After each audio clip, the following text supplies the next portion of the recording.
The committee will come to order without objection. The chair is authorized to declare recess of the committee at any time. We are convening to hear the testimony of Acting Secretary of Homeland Security, Kevin McAleenan. I want to briefly address the spectators. I already saw two signs being held up, so I want to address you. We welcome you and we respect your right to be here. We also ask in turn that you respect we ask for your respect as we proceed with the business of this committee today. It is the intention of this committee to proceed with this hearing without disruptions. If a disruption occurs, listen up, a Capitol Police officer will go up to the individual, instruct that they cease demonstrations. If the individual does cease, no action will be taken. However, if the person does not cease, you will be asked to leave. We are grateful for your presence here today and your cooperation, and we want to move this hearing along quickly. And every time I have to stop and the police have to address issues like that, that just slows us up. I would also remind all members to avoid engaging in any adverse personal references. I now recognize myself for 5 minutes. Today, the committee is examining the Trump administration's inhumane policy of separating children from their parents at the border and the dangerous conditions in which they are being held. Last Friday, we issued a staff report summarizing data on children who were separated from their families by the Trump administration. This report was based on information that we forced the Trump administration to produce to the committee pursuant to bipartisan subpoenas after they refused to provide it voluntarily for months. The report found that the administration's child separation policy was more harmful, more traumatic, and more chaotic than previously known. The report also describes specific case studies of 10 children who were separated by the Trump administration, including several who were under the age of 2. We sent our report to the department last week, and we will be asking our witness about these children this morning. Today, we will hear from Acting Secretary of Homeland Security, Kevin McAleenan. He was originally invited to testify at our hearing last week, but he asked for that appearance to be postponed until today. We accommodated his request, and we thank you for being here today. Mr. McAleenan is one of the key architects of the Trump administration's child separation policy. Last April, he sent a memo to Secretary Nielsen explaining how they could, and I quote, direct the separation of parents or legal guardians and minors held in immigration detention, end of quote. He also recommended going forward with this policy, and she agreed. They separated thousands and thousands of children from their parents under this policy until public outrage and a federal court forced them to stop. Mr. McAleenan and other senior administration officials admitted that one of their purposes of separating children from their families was to deter immigrants and asylum seekers. General Kelly said this. Attorney General Sessions said this, and Mr. McAleenan admitted as much in an interview last June when he said, and I quote, "The intent," unquote, "of the policy to," and I quote, "policy to dissuade crossing between ports of entry," end of quote. Tragically, under Mr. McAleenan's leadership, the Trump administration failed to track separated children and their families so they could be reunited. Mr. McAleenan has claimed that the administration, and I quote, "kept very careful records when the relationships between parents and children." But that is not accurate. Our committee has now obtained data under subpoena showing a chaotic system in which children and parents were repeatedly moved to multiple facilities, in which parents were repeatedly deported without any idea of where their children were. Our findings are corroborated by multiple reports from the independent inspectors general and the Government Accountability Office, which concluded that the Trump administration made no serious effort to track separated children and had no plan to reunify them. Finally, while Mr. McAleenan has acknowledged overcrowding at the detention centers, he has claimed publicly that the reports of filthy and dangerous conditions are, quote, "unsubstantiated," end of quote. This is simply not accurate. Last week, we heard testimony from the IGs that substantiated these reports in a graphic way, and they provided photographic evidence as well. The administration wants to blame Democrats for this crisis, but it is the Trump administration's own policies that are causing these problems. It was the Trump administration that implemented the, quote, "zero tolerance policy," end of quote, separated thousands of children and increased the number of people in detention. It was the Trump administration that canceled effective policies from the last administration that reduced unnecessary detentions. It was the Trump administration that shut down the Family Case Management Program, in which social workers help migrant families find attorneys and navigate the court system with a 99% success rate for attending court appearances and check-ins with ICE. It was the Trump administration that ended the Central American Minors Program, which allowed children fleeing Central American countries with a relative in the United States to apply for asylum from their home countries. These were all policy decisions made by the Trump administration. They all increased the number of people being held and unnecessarily detained. And they all contributed to the conditions we are now witnessing. The damage the Trump administration has inflicted and is continuing to inflict will impact these children for the rest of their lives. As I've said, when we are dealing with children, it's not the deed, it's the memory. It is the memory that will haunt them until they die.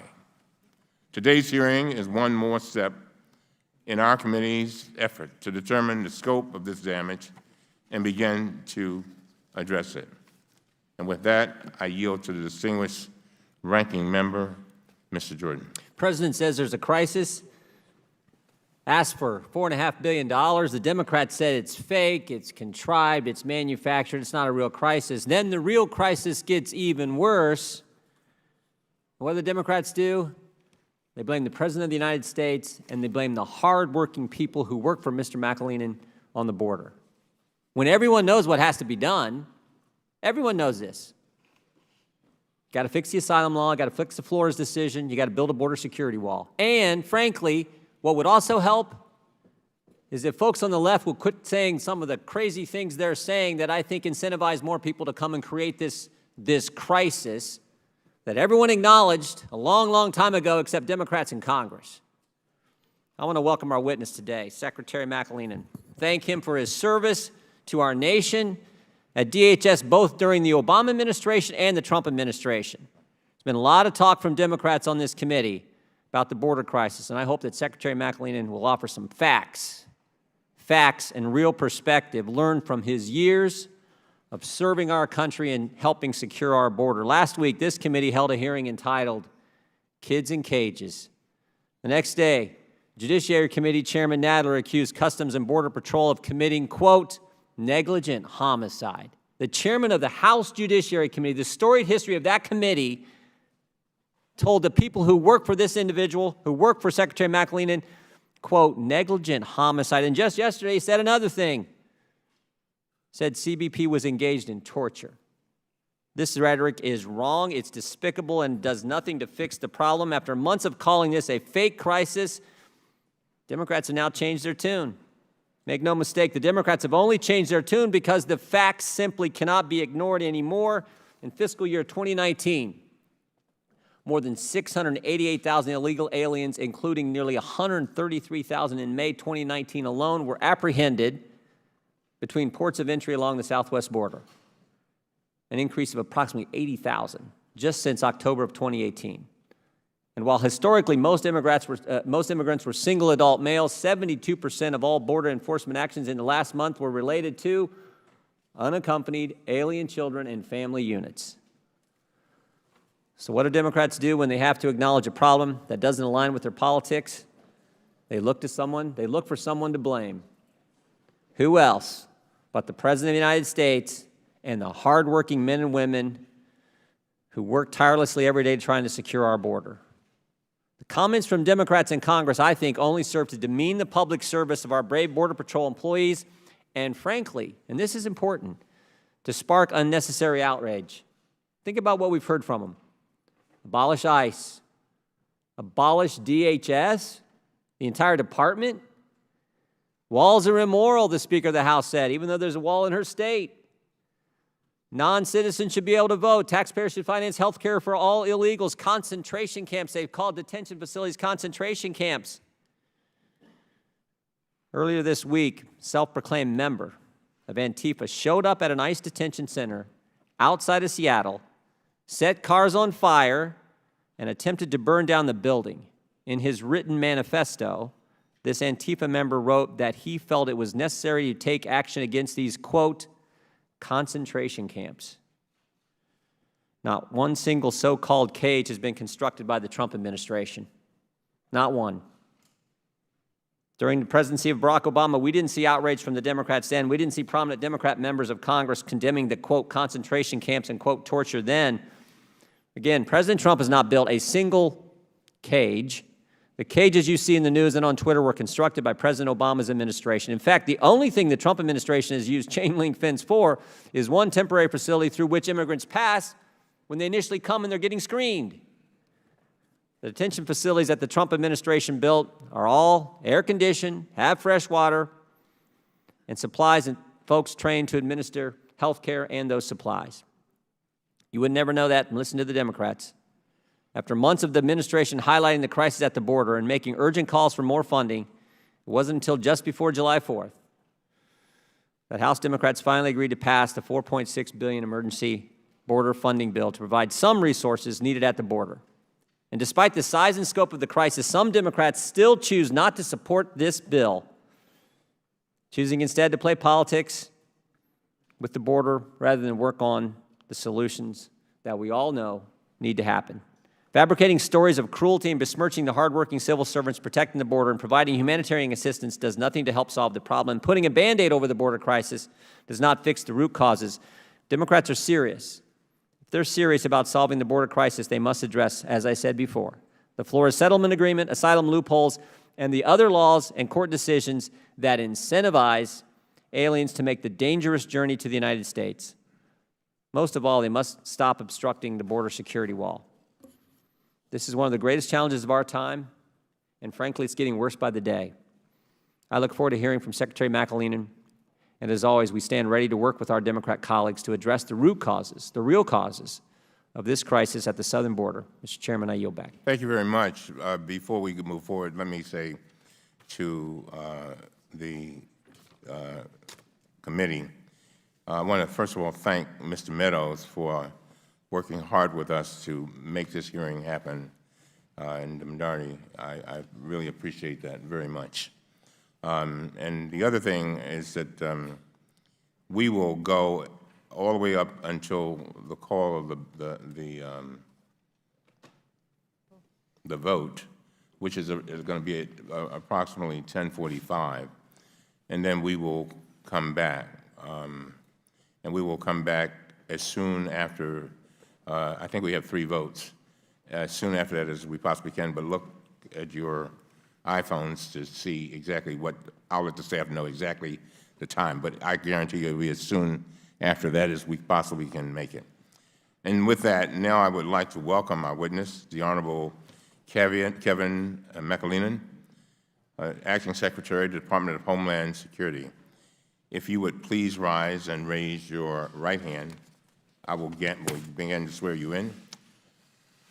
Do you swear or affirm that the testimony you are about to give is the truth, the whole truth, and nothing but the truth? So help you God. Let the record show that the witness answered in the affirmative. Thank you. You may be seated. Secretary, the microphones are very sensitive, so please speak directly into them. And without objection, your written statement will be made a part of the record. With that, Mr. Secretary, you are now recognized to give an oral presentation of your testimony. Thank you, Mr. Chairman, Ranking Member Jordan, and members of the committee. Appreciate the opportunity to appear before you today to discuss the border security and humanitarian crisis, our efforts to mitigate it, and the continued support we need from Congress to address the underlying causes. I also intend to provide a much-needed account of the extraordinary humanitarian actions of men and women of the Department of Homeland Security, and especially U.S. Customs and Border Protection and the United States Border Patrol, have taken this year to protect migrants in our custody while securing our border and enforcing our nation's immigration laws. As I have testified and warned publicly dozens of times this year and last, we are facing an unprecedented crisis at the border. U.S. Customs and Border Protection has apprehended or encountered, as we sit here today, over 800,000 migrants crossing our border from Mexico since October 1st, over 90% of whom crossed illegally between ports of entry. Over 450,000 of these apprehensions and encounters were members of family units, and over 80,000 were unaccompanied children. Combined, that means over 300,000 children have entered our custody since October 1st. That's almost as many as the total apprehensions in fiscal year 17. These numbers are staggering, unprecedented, and have challenged and overwhelmed every aspect of our border and immigration enforcement system. And we have been warning about and asking for congressional action to address this crisis for well over a year. I first publicly referred to the southwest border as in a state of crisis a year ago yesterday. Since that time, I and CBP leaders have warned of the border security and humanitarian challenges in more than 100 briefings and meetings on the Hill, more than 15 official congressional hearings, more than 55 congressional delegations to the southwest border, 3 major press conferences, and more than 50 television appearances. On March 27th of this year, I went to El Paso sector and declared that the breaking point in our immigration system had arrived and that CBP was facing unprecedented humanitarian challenges. On June 10th, nearly 40 days after we asked Congress for emergency funding, and the same week that the DHS Inspector General was inspecting border facilities, I was explicit about the seriousness of the situation at the border on CNN, and I went well beyond the Inspector General's statements. I said our facilities are overcrowded. No American should be comfortable with children in a police station for days on end. It is not an appropriate setting for kids. It took another 2.5 weeks for Congress to vote on the emergency supplemental. Despite the scale of the challenge we face and the failure to enact legislation that would have prevented and could still end this crisis, DHS has made significant strides in its efforts to secure the border and to better protect the health and safety of migrants in our custody.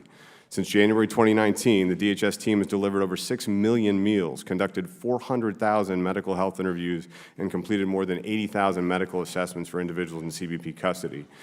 We've taken more than 21,000 sick or injured migrants to hospitals and conducted medical transportation or stood hospital watch for over 250,000 hours. With support from the U.S. Coast Guard, Public Health Service Commission Corps, and expanded contracts, we now have over 200 medical professionals embedded in border facilities, screening migrants upon arrival and providing critical triage capabilities, a tenfold increase from January 1st. Combined with our 2,300 agents and officers who are trained emergency medical technicians and paramedics, I am confident that no law enforcement agency in the world is providing more critical life-saving care or medical support than U.S. Customs and Border Protection. On the facilities front, with humanitarian funding we requested in the FY19 budget and received finally in the supplemental, CBP professionals have constructed, outfitted, and staffed 4 new facilities to enhance the conditions in which individuals are held while in custody, with 2 more anticipated by the end of July.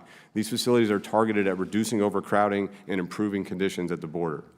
More recently, 2 critical efforts are starting to make an impact, and we are seeing a progress in reducing border flows and lowering in-custody numbers for the first time this fiscal year.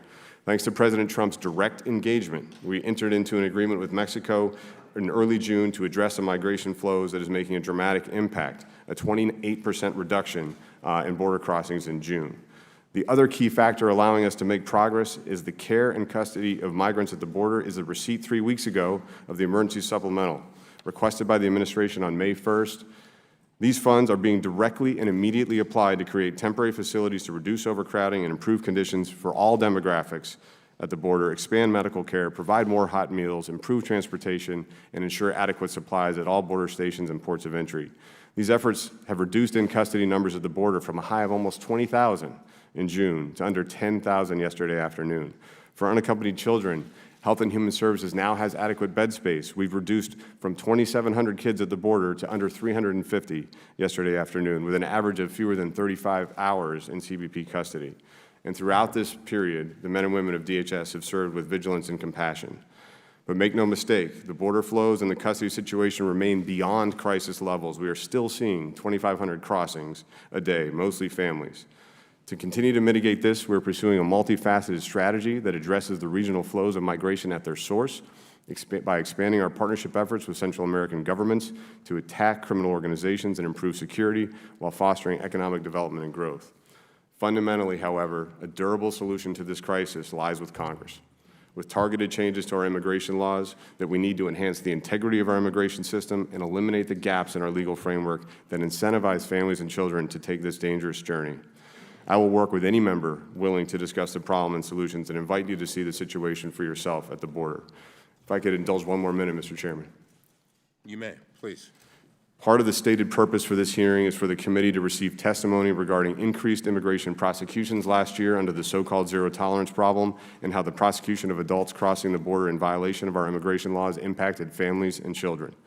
This initiative resulted in an increase in prosecutions for violations of Section 1325 of the Immigration and Nationality Act from 20% to 50% and included all amenable adults, even those crossing our border unlawfully with children. These prosecutions, as all criminal prosecutions do, resulted in temporary separations of parents and children. This practice lasted 6 weeks, ended 13 months ago, and has been the subject of ongoing litigation, multiple congressional hearings, committee and inspector general reports, and hundreds of media stories. I have personally testified in a number of these hearings and in several media appearances and answered questions about it. I have acknowledged that this initiative, while well-intended, lost the public trust and that President Trump was right to end it. Under current practice governed by both executive and court orders along with operational guidance, separations of parents and guardians and the children they cross with are rare and are undertaken in the best interest and safety of welfare of the child. In closing, I feel compelled to address current public rhetoric surrounding the ongoing border security and humanitarian crisis. The incendiary and overwrought attacks on the men and women securing our border and enforcing the immigration laws in the interior are unwarranted and damaging. The demonization of law enforcement professionals, U.S. Border Patrol agents, CBP and ICE officers from all racial and ethnic backgrounds, from all faiths and callings, who have chosen a career about protecting others must stop. These false and overheated attacks are not helping to resolve the crisis. Indeed, they diminish the public's understanding and cloud its perception of what is happening. We need, Mr. Chairman, to regain our balance. We need to understand what is incentivizing and driving migrants to put themselves in the hands of dangerous smugglers and embark on this perilous journey to our border in order to have a real discussion on how to solve the problem. I hope that this hearing today can be a step in the right direction. Thank you. Thank you very much. Can we, before we go to Mr. Raskin, can we move those signs, please? Thank you. The audience is trying to see. Thank you very much. And all the members, by the way, have what the signs say, so that's the most important thing. Mr. Raskin. Mr. Chairman, thank you very much. Mr. Secretary, the policy of separating children from their parents has shocked the conscience of our nation. So I want to go to the point that you closed with. You testified in the Senate that child separations are now, quote, extraordinarily rare and, quote, for the safety of the child. You told the Senate Judiciary Committee, quote, we're talking about examples of a parent wanted for murder, a parent who's had a stroke and needs to be taken to the emergency room. But the facts that we've learned on the ground seem contrary to that reassuring picture.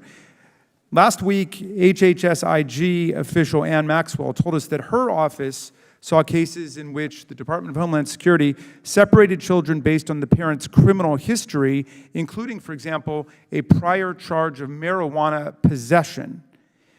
Mr. Secretary, does a parent's prior charge for marijuana possession justify taking his or her child away? So I want to start with the rare portion of this. Fewer than 1,000 juveniles have been separated from their parents crossing the border this fiscal year. That's with 450,000 crossings of family units. This is carefully governed by policy and by court order that needs to have a criminal background or issue, as you referenced, potential communicable disease or medical emergency, or risk of abuse or neglect from the parent to the child. This is in the interest of the child. It's carefully governed, it's overseen by a supervisor, and those decisions are made. And criminal history, yes, is a factor if there's an extraditable warrant or a prosecution for another offense. Okay, and so do you think that marijuana, a prior charge of marijuana possession justifies taking children away from the parent? It depends on the totality of the individual case. It's kind of hard if there to were speculate nothing about else, a if there were no other hypothetical. factors.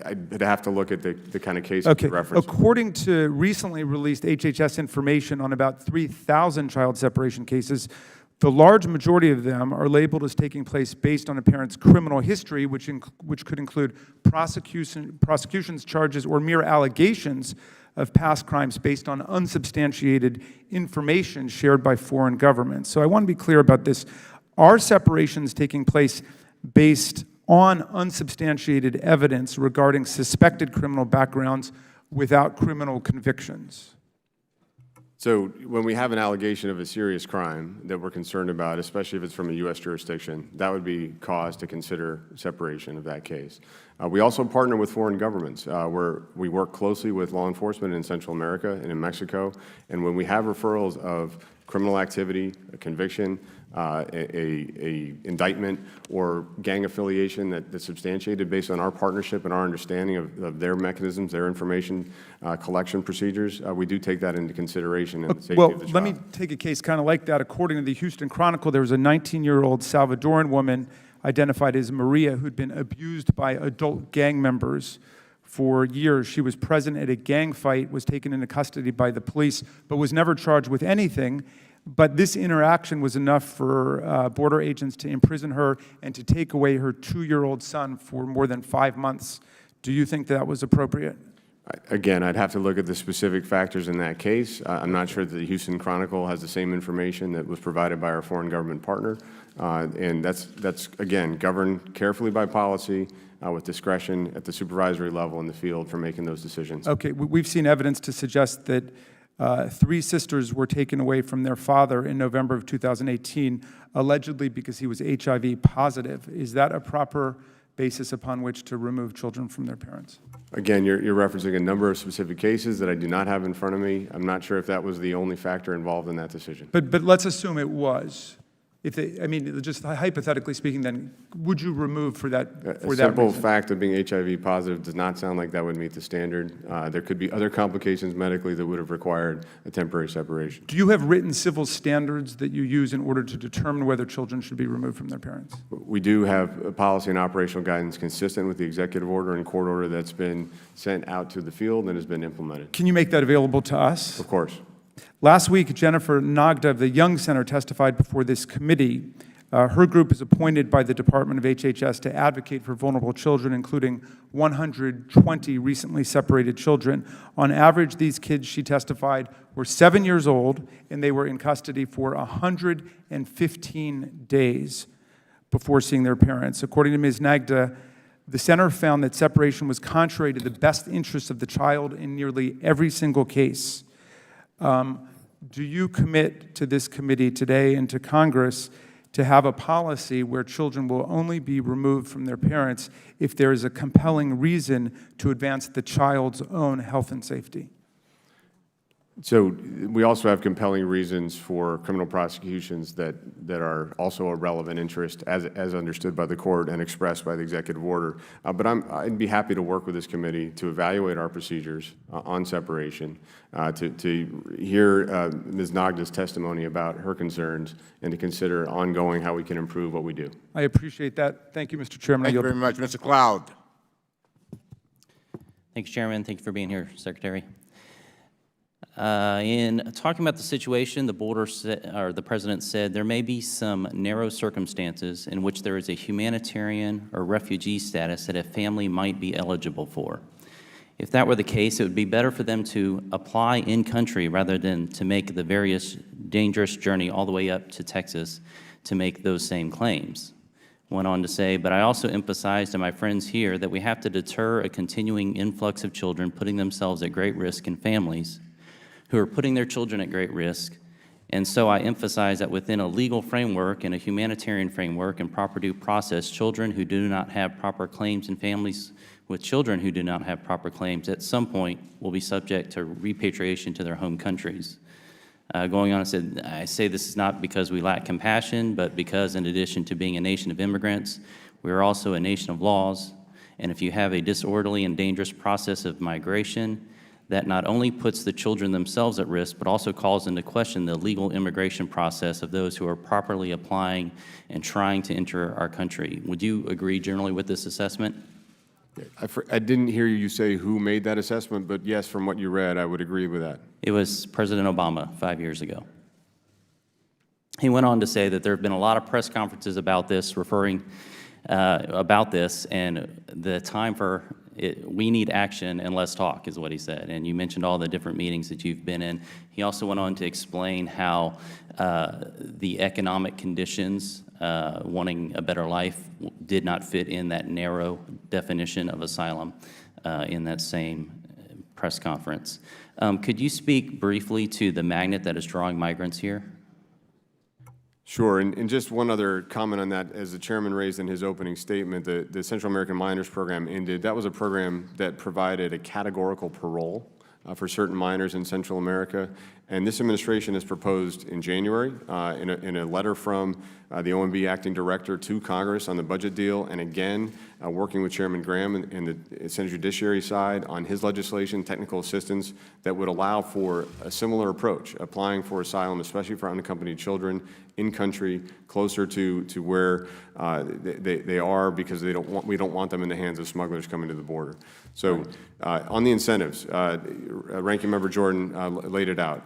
The main incentive has been the fact that families all over the region, advertised by smugglers, fully internalized. We saw it on CBS News last night. A woman all the way from Venezuela said she knew if she brought her child, she would be released.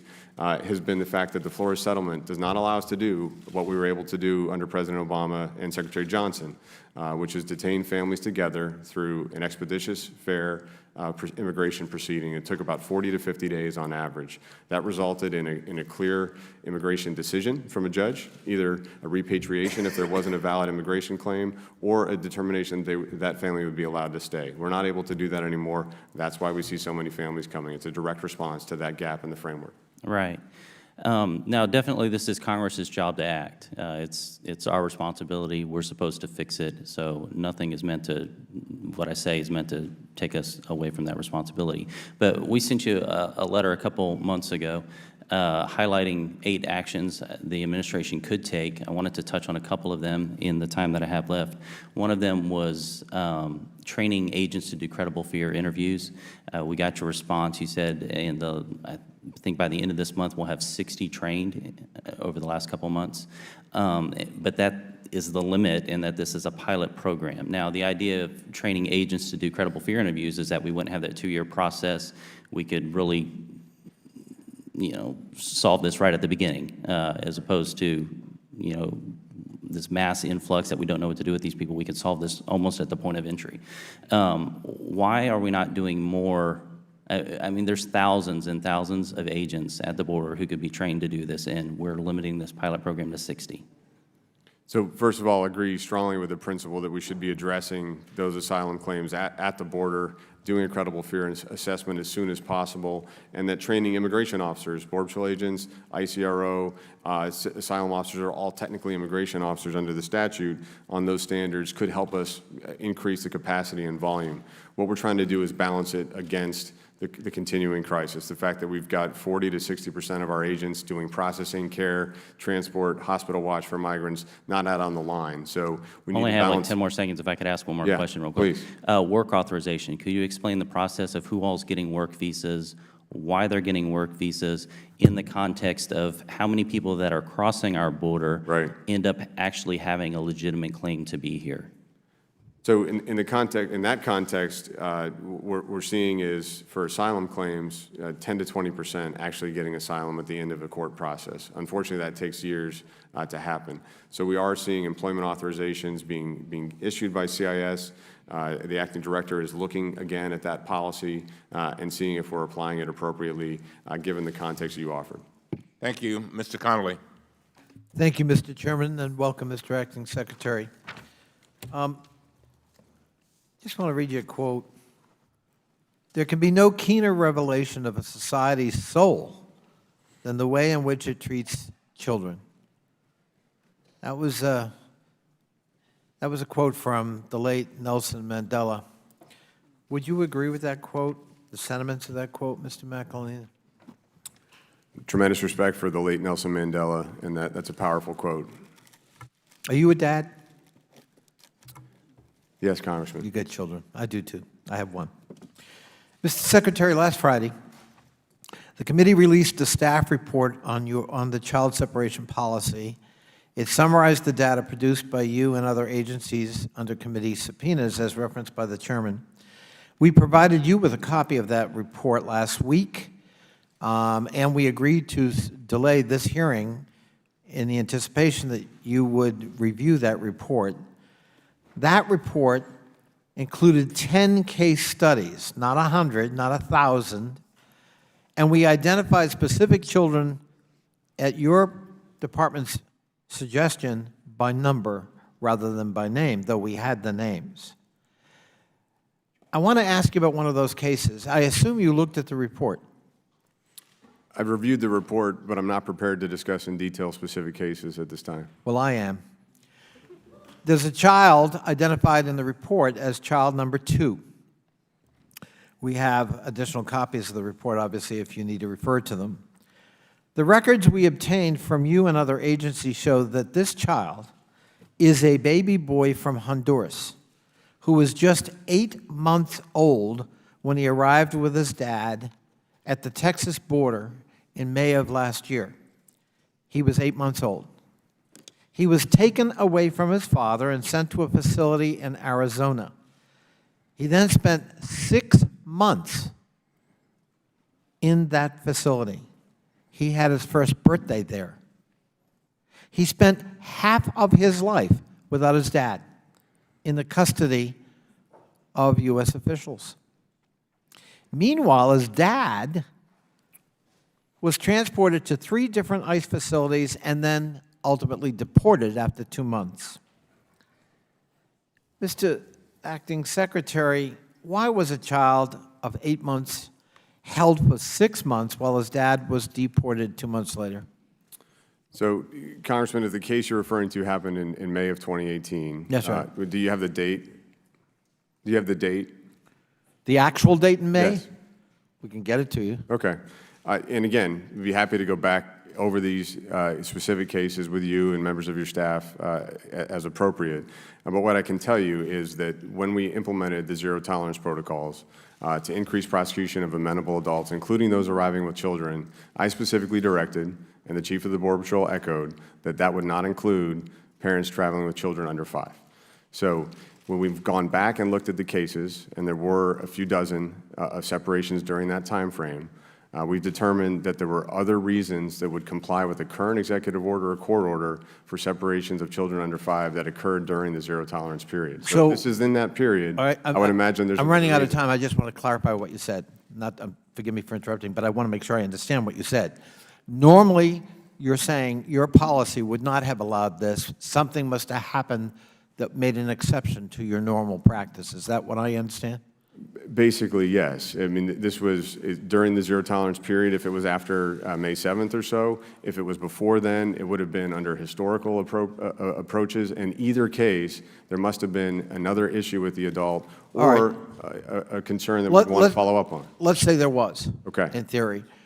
But isn't there something wrong with deporting the dad and keeping the infant? I mean, don't we have a tracking system in place? Sure. That would have caught that and said, hey, we gotta link these two up. That's a dad like you Right. with his child, a baby, 8 months old. But by ICE policy, if they're going to remove an adult who arrived with the child, it is up to that adult to choose whether the child should be repatriated with them. I got one more question for you. On the Erin Burnett show, the acting director of USCIS, Virginian, Mr. Cuccinelli, actually blamed the father for the death of himself and his daughter crossing the Rio Grande. It turned out, of course, that Oscar Alberto Martinez Ramirez, who left El Salvador on April 3rd, actually his daughter had jumped into the river and he tried to rescue her. Mr. Cuccinelli said, and I'll end in this, that father didn't want to wait to go into the asylum process, so he decided to cross the river, and therefore it was his fault. Do you share that sentiment? Is that the philosophy of your department? I think what happened to Oscar and Valeria is a tragedy. I think they deserve better. They deserve a legal framework in our country that doesn't incentivize unlawful crossing, and they deserve an opportunity to apply for protections if they warrant them as close to home as possible. And you're a dad, I'm a dad. Just one final point, Mr. Gentleman's Chairman. time has expired. I'm sorry. You would have jumped in the river to help your daughter too, right? You may answer the question. Of course, Congressman. Thank you. Ms. Miller. Thank you, Mr. Chairman and Ranking Member Jordan. And thank you very much for being here today. In April, I took a trip with my colleagues to Guatemala to see firsthand the results of human trafficking and abuse of women that occur in the country. I saw with my own eyes the devastating impacts that human trafficking has on the young girls. And I know that this same trafficking is occurring at the border, our border. We need real solutions to act swiftly to address the root causes of this issue. Mr. McAleenan, I have a lot of questions, so try to keep your answers short enough that I can get to them all. Nobody wants children to be separated from their parents, and we all want to ensure that children are treated with dignity and housed comfortably. What are the factors a Border Patrol agent uses, what he goes through in order to assess these illegal family units when they arrive?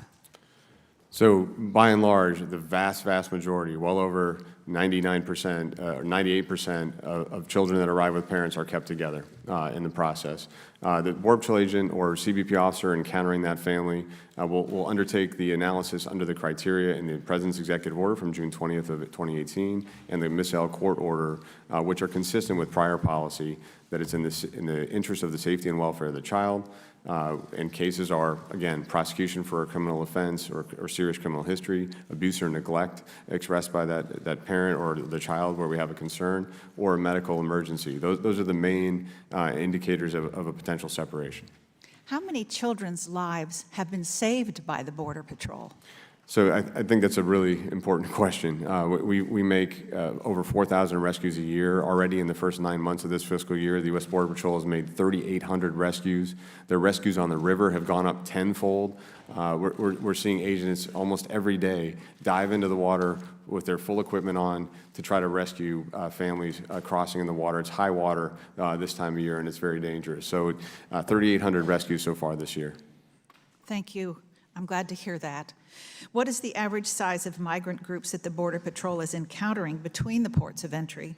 And how is that impacting the Border Patrol's operations? Yeah, this year has been unlike any other we've seen in our history, with well over 150 large groups of more than 100 migrants crossing together.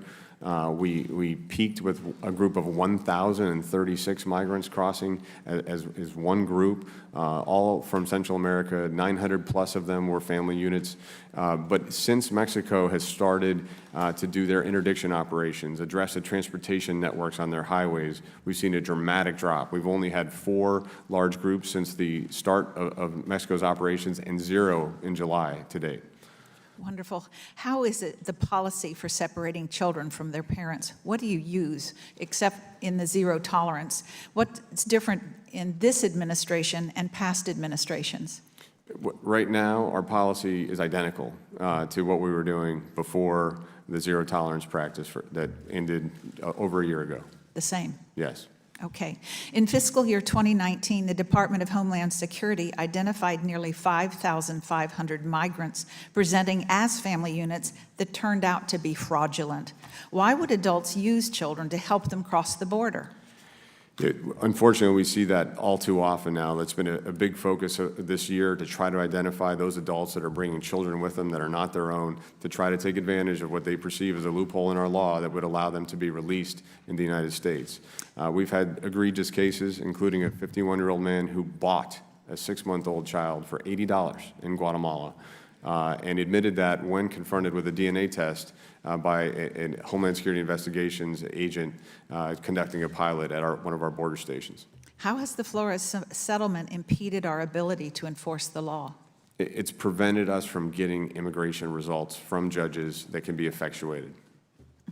At what point would a child be separated from the adult they arrived with? At what point? It would depend on when an issue was identified. For instance, we unfortunately had a 15-year-old girl a few months ago tell us on her second day in custody that her father had raped her the night before they crossed the river. And so she was immediately separated and taken care of and sent to Health and Human Services as a result. So it's for safety, isn't it? Correct. If a family unit is housed together, how are they housed? Are they in a room with other families? Yes, we separate families generally by demographic and gender, so male head of household families with other male head of household families, same for female head of household families. The age of the kids is also a factor.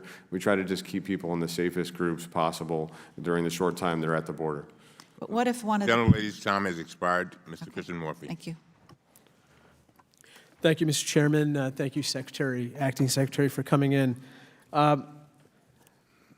Secretary McAleenan, 2 weeks ago on July 3rd, my colleague, Congressman Chuy Garcia, and I wrote you a letter requesting that you provide a plan within 14 days for how you will utilize the $1.34 billion in emergency supplemental funding provided to DHS to address the border situation. I have not received a response. Mr. Chairman, without objection, I'd like to enter this letter into the record. Without objection, so ordered. Mr. McAleenan, has DHS begun receiving the emergency humanitarian funds provided by Congress and signed by the President on July 1st? Of course, and I can tell you that we were already acting in hopes of receiving that funding before the supplemental was enacted. What is the status of the plan for using the funding as Congress intended? I presume there is a plan. Sure, of course. About half of the funding is dedicated to enhanced facilities, temporary facilities at the border where we can provide additional space, reduce overcrowding, and improve the care of those that are in custody of CBP during their short stay at the border. We've already erected 4 temporary soft-sided facilities, 2 in South Texas, 2 in El Paso, and by the end of this month, we'll have another 4,500 spaces online and an additional set of temporary facilities in those 2 locations as well. So half of the money is allocated for that purpose. What's the other half? So the rest of it covers a range of issues, from paying for the surge force of agents and officers that's down there helping our Border Patrol agents with the humanitarian mission, their temporary deployment. It adds to our medical contracts so that we can provide embedded medical professionals, certified medical professionals in our facilities. It augments our ability to pay for supplies and food. I referenced the 6 million meals that we provided folks in our custody since So just to be clear, October 1st. Sorry, just to be clear, all this money is being used for the humanitarian efforts That's and correct. not for any interior ICE deportation efforts or other enforcement actions, correct? Well, that's how it was appropriated, but I want to be clear, Congressman, that creates a challenge because we asked for funding for ICE single adult beds, and it was not granted. So those single adults are waiting at the border for placement with ICE. And so I understand, sir. But just to be clear, that is how the money was funded, so that's how we expect it to be used. That's correct. And for purposes of our letter, Chuy Garcia's and my letter, we expect a response. How the money is going to be spent and on what timeline. It has to be transparent so we can actually measure your efforts against your plan. Do I have your assurance we'll receive that plan? We're transparent to our oversight on how we're spending money that's appropriated by Congress, and will continue to be. Do we have your assurance that you'll respond to the letter with the information requested? We'll respond to all appropriate requests from Congress. Will you respond to our letter on July 3rd? I'd be happy to come talk to you about the plan. I haven't seen the letter. I'll talk to my staff about where it is in the process. Okay, I expect a response, sir. Mr. McAleenan, you served as CBP Commissioner prior to your current role at the helm of DHS. According to CBP, 70 current or former employees are now under investigation for posting racist, sexist, and other inappropriate comments about migrants and members of Congress to a quote-unquote secret Facebook group for Border Patrol agents with over 9,500 members. Are you aware of this secret group, sir? I've been made aware, yes. Were you a member of that group? No. Is Mark Morgan a current or former member of that group? I don't know, but I don't believe so. Sir, what are the efforts to investigate those particular comments and the members of that group? Yeah, so our CBP's Office of Professional Responsibility initiated an investigation within hours of those allegations coming to light. As you noted, they've already placed a number of individuals under investigation. They've put several on administrative duties. They've issued cease and desist letters, and they're moving very quickly to hold people accountable for conduct that doesn't meet our standards. When will we receive a report on the results of that investigation? So again, it's proceeding very aggressively. I would say probably this month or early next month we'll be able to update on the results of those investigations. Okay, we find this conduct extremely troubling and expect to receive that report. And would you be willing to come back in to discuss that report? Certainly, or CBP will come and brief it appropriately. Sir, last question, which is this. The zero tolerance policy that was adopted, how do you define zero tolerance under this administration with regard to immigration policies? Consistent with the President's executive order from January 25th, 2017, that we would no longer have categorical exceptions to enforcement of immigration law, 1, and 2, under the Attorney General's April 6th letter, which was to have all 1325 unlawful entry cases be submitted, that was the goal, submitted for prosecution by DOJ. I thought you were finished. Please finish. During zero tolerance, the prosecutions increased from about 20% of amenable adults to 50% of amenable adults by eliminating that categorical exception. Thank you very much. Mr. Roy. Thank you, Mr. Chairman. Quick question in response to my colleague's questioning just now. Is it true that $0 are included in the supplemental that just passed for ICE detention for single or family units? That's correct. Right, and isn't that part of the problem? It is. Right, and wasn't it purposeful by my Democrat colleagues? I assume that they did not want to fund ICE beds, but what I'm trying to emphasize is the impact it has on adults waiting at the border. But it's not just a humanitarian crisis, is it? We have a crisis of national security, overstretched resources, endangerment of American citizens, endangerment of Texas communities, and endangerment of migrants along the journey at the hands of cartels, is it not? It's also a border security crisis. The truth is that dangerous cartels, particularly the Gulf cartels, Reynosa faction, the CDN of Los Zetas, and the Sinaloas, are massively profiting by moving people through Mexico to the United States, correct? Yes, $3 billion plus a year. The poster behind me is a poster that shows prices for moving people through Mexico and to the United States. And so do you agree that it is true that certain dangerous cartels have an entire business model designed to exploit American laws for profit, to move human beings for profit, and that they charge money per person as depicted in this chart? Yes, I met a family from Honduras yesterday that explained they paid $10,000 to come across. Do you agree that they use children as a ticket for profit to come to the United States? Yes. Now let's look at the numbers quickly. How many people have come across the border and sought to be detained themselves, sought detention, or were apprehended? That number from October 1st to present is north of 700,000, correct? It's north of 500,000. The single adults are not, by and large, turning themselves in. Okay. They're trying to evade capture, and embedded in that group, unfortunately, are gang members, criminals, and hardened smugglers. And then if you include those that have been apprehended that didn't seek to be turned over, it's well over 700,000, correct? Oh, combined, we're over 800,000. And so then there are then those hundreds of thousands of people who crossed our border in that time who were not apprehended, correct? There are, yes. And is it not true that Border Patrol is overwhelmed? Is it not true that Border Patrol is dealing with housing migrants rather than policing the border? When you have 40% of your agents doing housing, transportation, and care, the border is less secure. Of those 800,000 that you just said, how many were UACs? Around 80,000? Yes, How many are single adults? 250,000 or so? correct. And of those, are they mostly male? The single adults are predominantly male, yes. How many were family units? Over 400,000? 450,000. Of those, roughly 200,000 each of adults and children, about 50-50? We're seeing about 1.1 because people know that a child is a very valuable Right. way to get into the U.S., so they're only bringing one child with them at a time now. Are most of those family units now dispersed throughout the United States? Yes.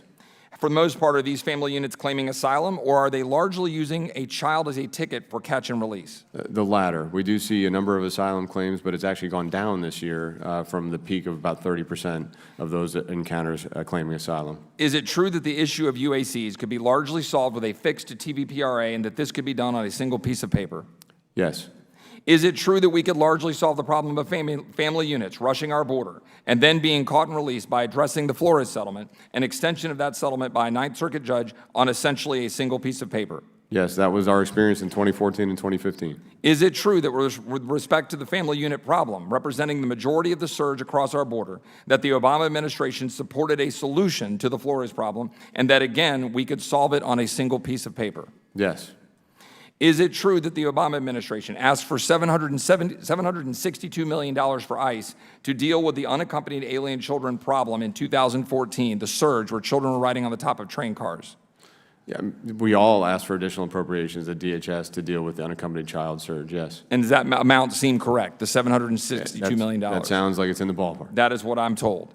Is it true that the supplemental just passed only provided $200 million for ICE in response to a much larger crisis today, and that it came with significant restrictions on how it can be used? That's correct. To repeat again, $0, purposely $0 for ICE beds and ICE detention. Is that correct?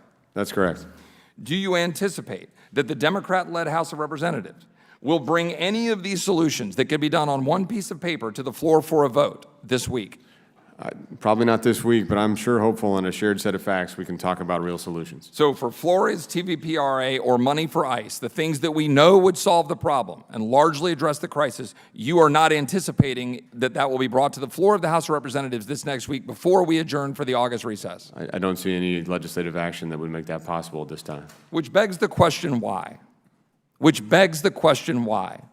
And I'll tell you why. It is because my Democrat colleagues don't give a damn about our national security or the migrants coming here, and they prefer to use children as political props.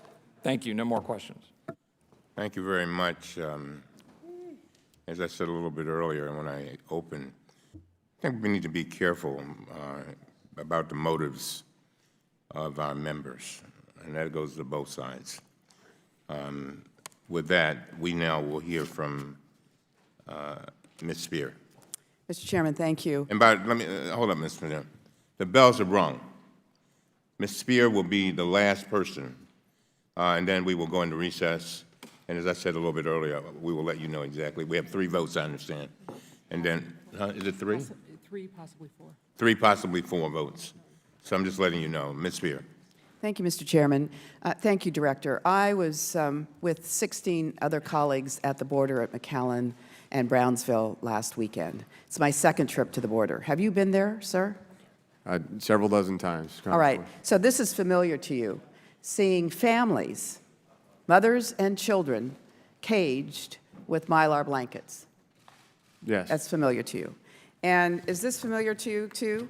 This is what we saw at the processing center.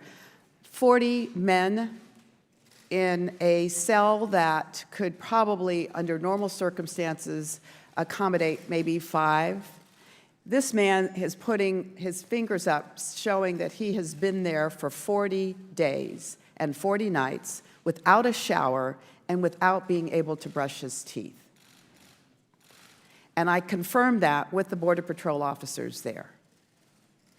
This would not be allowed as a kennel for dogs, yet that's how we're housing them. And you know the Sallyport is filled with yet another 400 or 500 men as well. It's unacceptable, and it has to change. We don't treat human beings like that. Now, I'm going to ask you to Can I respond to those comments? You can after I ask you this question. I want to ask you about a case study that is in our report that you've had the benefit of looking at. You've had it since last Friday. It's child number 3. He was 19 months old when he arrived from Honduras at the southern border in Texas with his father in April of 2018. He was taken from his father and transported to foster care in New York before being released to a sponsor 6 months later.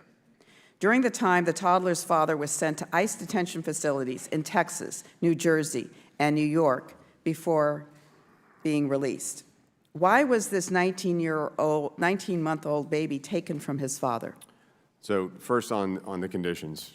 There's no one in this room that is warned more often or more stridently about the overcrowding and the conditions in our facilities than I have. So I'm very concerned about them. I've been asking Congress for help. We did not get the money for single adult beds that would allow us to move those adults out of our custody from Congress. So I just want to make that point very clear.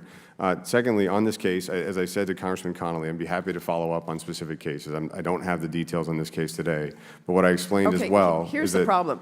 You've had this report since last Friday. You should have come prepared to answer these particular cases. So I'm wondering why you weren't able to do so. So I've reviewed this report, and I've explained to Congressman Connolly our policy. I directed, and the Chief of the Border Patrol implemented when during the period of zero tolerance, that we would not separate, we would not prosecute an adult that would result in a separation from their child if the child was under 5 years old. Okay, so if that happened, it was likely due to another issue in that adult's history or in the situation with that child that resulted in the separation. So I want to be clear on that. We don't know then if the toddler was ever reunited with the father.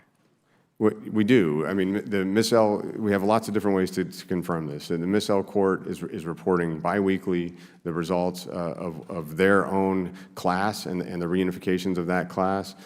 We also have the ability in our system to see which adults cross with which child and respond to that. So we can do a very specific response on this particular case. Okay, so you will provide us with a specific response to the questions that we provide to you. Yes. Let me ask you this. One of the children that we met was an 8-year-old. His mother was dead. His father was elderly. He was brought here by his 25-year-old sister and was separated at the border. There was another young 16-year-old with an infant that has a mother in New York, but is going to not be reunited with her sponsor for as much as 60 days. Some of these cases are being handled in a way that doesn't recognize if you're a family unit, the family unit should be retained. And I want you to look at ways of improving the system. A 25-year-old sister and an 8-year-old child is a family unit, and they should not have been separated. This child now is homeless, parentless, and has lost his sibling. We can't treat people like this.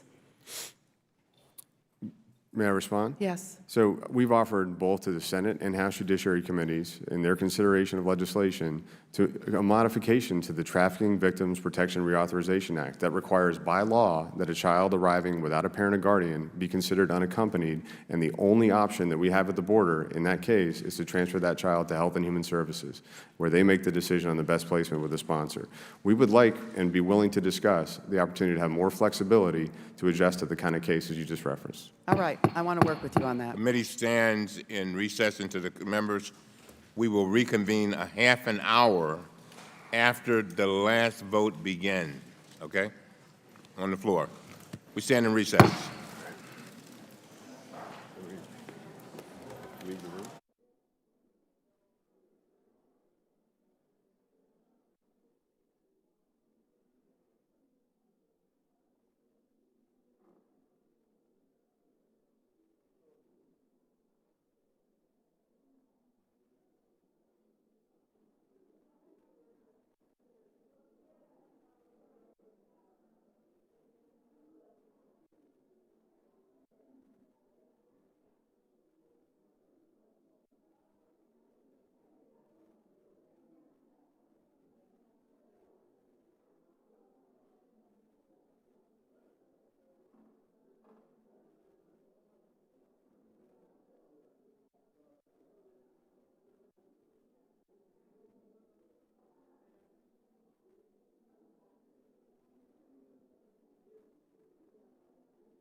We will reconvene the hearing.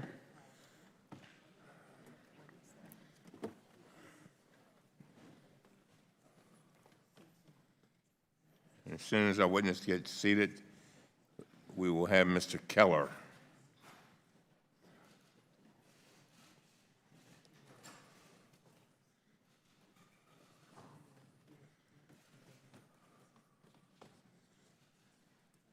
Thank you very much. Mr. Keller. Thank you, Mr. Chair, and thank you, Ranking Member Jordan. Thank you, Mr. Secretary, for being here today. I know we've been discussing the tragedy at our southern border and how our public officials are handling that and dealing with it, and I want to applaud those people that work every day on our border, and thank you for your service and them. It's a tragedy. As a father and a grandfather of 2 little girls, it's a tragedy when children suffer under bad circumstances. And we've talked about ways that we might improve what's happening at our southern border so it intake facilities and so forth, they aren't overcrowded. There were some references made to the Flores decision and also TVPRA, which is the Trafficking Victims Protection Reauthorization Act. Those are items I think Mr. Roy brought up that you said would be helpful in making sure we can stop the crisis at our southern border. Is that correct? That is correct. Are there other items that you see that we could, as Congress, put in place to help you and the people that, of the United States that work for Customs and Border Patrol and DHS to help do their jobs? Sure. We've talked about 3 targeted changes that are most important to addressing the crisis and the flows coming to our border. You just mentioned 2 of them. Modifying the Flores settlement to allow us to detain families together in an appropriate setting through their immigration proceedings. Amending the TVPRA to allow repatriation of children to non-contiguous countries. But we've also added the opportunity for children to apply for asylum from Central America as a potential balance in the legislation we've been discussing. But the third change is a modification of the front end of the asylum process, what's called the credible fear standard. Currently, it's a possibility of proving an asylum case. We recommended a change to make it more likely than not that you can prove an asylum case, and we think that would allow for valid claims to come through, but better align that front-end test with the ultimate decision by an immigration judge. Okay. If Congress were to fix those items the way that you're recommending, how long would it take you to implement policy and changes to improve the conditions and make sure that there's not such a crisis at our border? Well, I think there would be a fairly immediate impact on the flow coming to our border, and we have historical context for this. In 2014, when Secretary Johnson made the decision to detain family units through their immigration proceedings, we had a 90% drop-off in family units crossing the border within a matter of weeks from those first flights arriving in Central America. So I think we'll see a quick change in the flow when the loophole is closed. Okay, I thank you for that. And I guess I would want to say then, if Congress would do, and if the Democrat leadership would bring up these changes and allow us to give you the tools to do your job, we would stop seeing children and families being trafficked up to our southern border. I truly believe that would be the case. That's been our prior experience. When we're allowed to get to immigration results that can be effectuated, and really we need people to be in custody, adjudicated at the border for that to happen effectively, we've seen a dramatic drop in the flow. Thank you, sir. And I guess I would just say this for my colleagues. I would encourage you to encourage my colleagues to encourage the Speaker and the Democrat leadership to not only do these things, but then fix the other areas of our immigration policies that are broken so that we don't have this crisis at our border. If we truly care about children and families and what's happening, it's our duty to give you the tools to do your job. I'm committed to make sure we help that happen, and I would encourage my colleagues on both sides of the aisle to push toward that resolution. I yield back. Sarbanes. Thank you, Mr. Chairman. Thank you, Mr. Secretary, for being here. On July 6th, the New York Times published detailed allegations about the detention facility at Clint, Texas, based on dozens of interviews with Border Patrol officers, lawyers, immigrants. Here's what the Times wrote. I'm sure you're familiar with it. Outbreaks of scabies, shingles, and chickenpox were spreading among the hundreds of children and adults who were being held in cramped cells. according to agents. The stench of the children's dirty clothing was so strong it spread to the agents' own clothing. People in town would scrunch their noses when they left work. The children cried constantly. One girl seemed likely enough to try to kill herself that the agents made her sleep on a cot in front of them so they could watch her as they were processing new arrivals. You were asked about these the next day on ABC News, these allegations, and you said that they were, quote, unsubstantiated, and you explained because there's adequate food and water, because the facility is cleaned up every day, because I know what our standards are and I know they're being followed, because we have tremendous levels of oversight, 5 levels of oversight. That oversight includes the department's independent inspector general, correct? Yes. And it also includes lawyers who monitor compliance with the Flores settlement to ensure the children are protected, correct? It does include the court oversight, which Okay. is partly done through the Flores monitors. So you, in a sense, in that statement, you're citing all these various levels of oversight, but that includes the IG, and it includes the lawyers who do the monitoring under Flores. Well, as you probably know, the IG testified in front of our committee on Friday, along with a lawyer who inspected that facility and interviewed children. The IG had inspected 5 detention facilities in the Rio Grande Valley, housing over 2,500 children. She found that more than 800 had been held longer than the 72 hours permitted under the Flores Agreement and under CBP's internal standards, which are known as TEDS. This included at least 50 unaccompanied children younger than 7 years old, many of them in detention for over 2 weeks. Do you agree, you must do, that holding young children in overcrowded detention cells for over 2 weeks violates both the Flores decision and the TEDS standards? So not only do I agree, while the IG was touring our facilities on June 10th on CNN, I said that no American should be comfortable with children in a police station for days on end. That's not an appropriate setting for kids. The IG also testified the teams, quote, the teams also documented additional instances of noncompliance with applicable detention standards. These included noncompliance with standards applicable to the detention of alien children, including lack of access to hot meals, showers, and a change of clothes. You don't seem to be disputing the IG's findings that DHS violated both Flores and its own detention standards. Congressman, I'd like the opportunity to quickly unpack these very different sets of allegations. The problem is I'm going to run out of individually. time, so if I have time at the end, I'm going to let you unpack that. But I just want to reference what Elora Mukherjee, which is a lawyer who visited Clint as part of the Flores oversight, and she was testifying to, quote, seeing children who were dirty, children who wore clothing that was visibly stained with dirt, nasal mucus, breast milk. None of the children she interviewed reported having access to soap to wash their hands. She said that many children had not showered or bathed for days. Some had not showered or bathed once since crossing the border. They reported they did not have access to clean clothing. So I understand that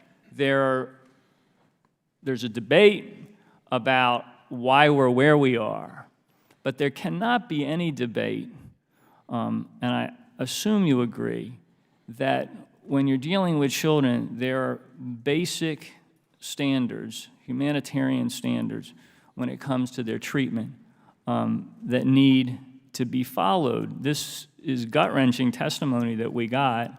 It's unconscionable we would treat children this way in the United States, and I think what Ms. Mukherjee was witnessing clearly does not comply with DHS's detention standards and with the Flores Agreement. So I'm going to let you speak now, but I just want to ask you, beseech you and your department to take more ownership of the treatment standards here, leaving aside why it's happening, why the overcrowding. And we've got our own perspectives, and they probably differ on that. Once a child is in that situation, it's a matter of basic human compassion that we treat them with decency and humanitarian response.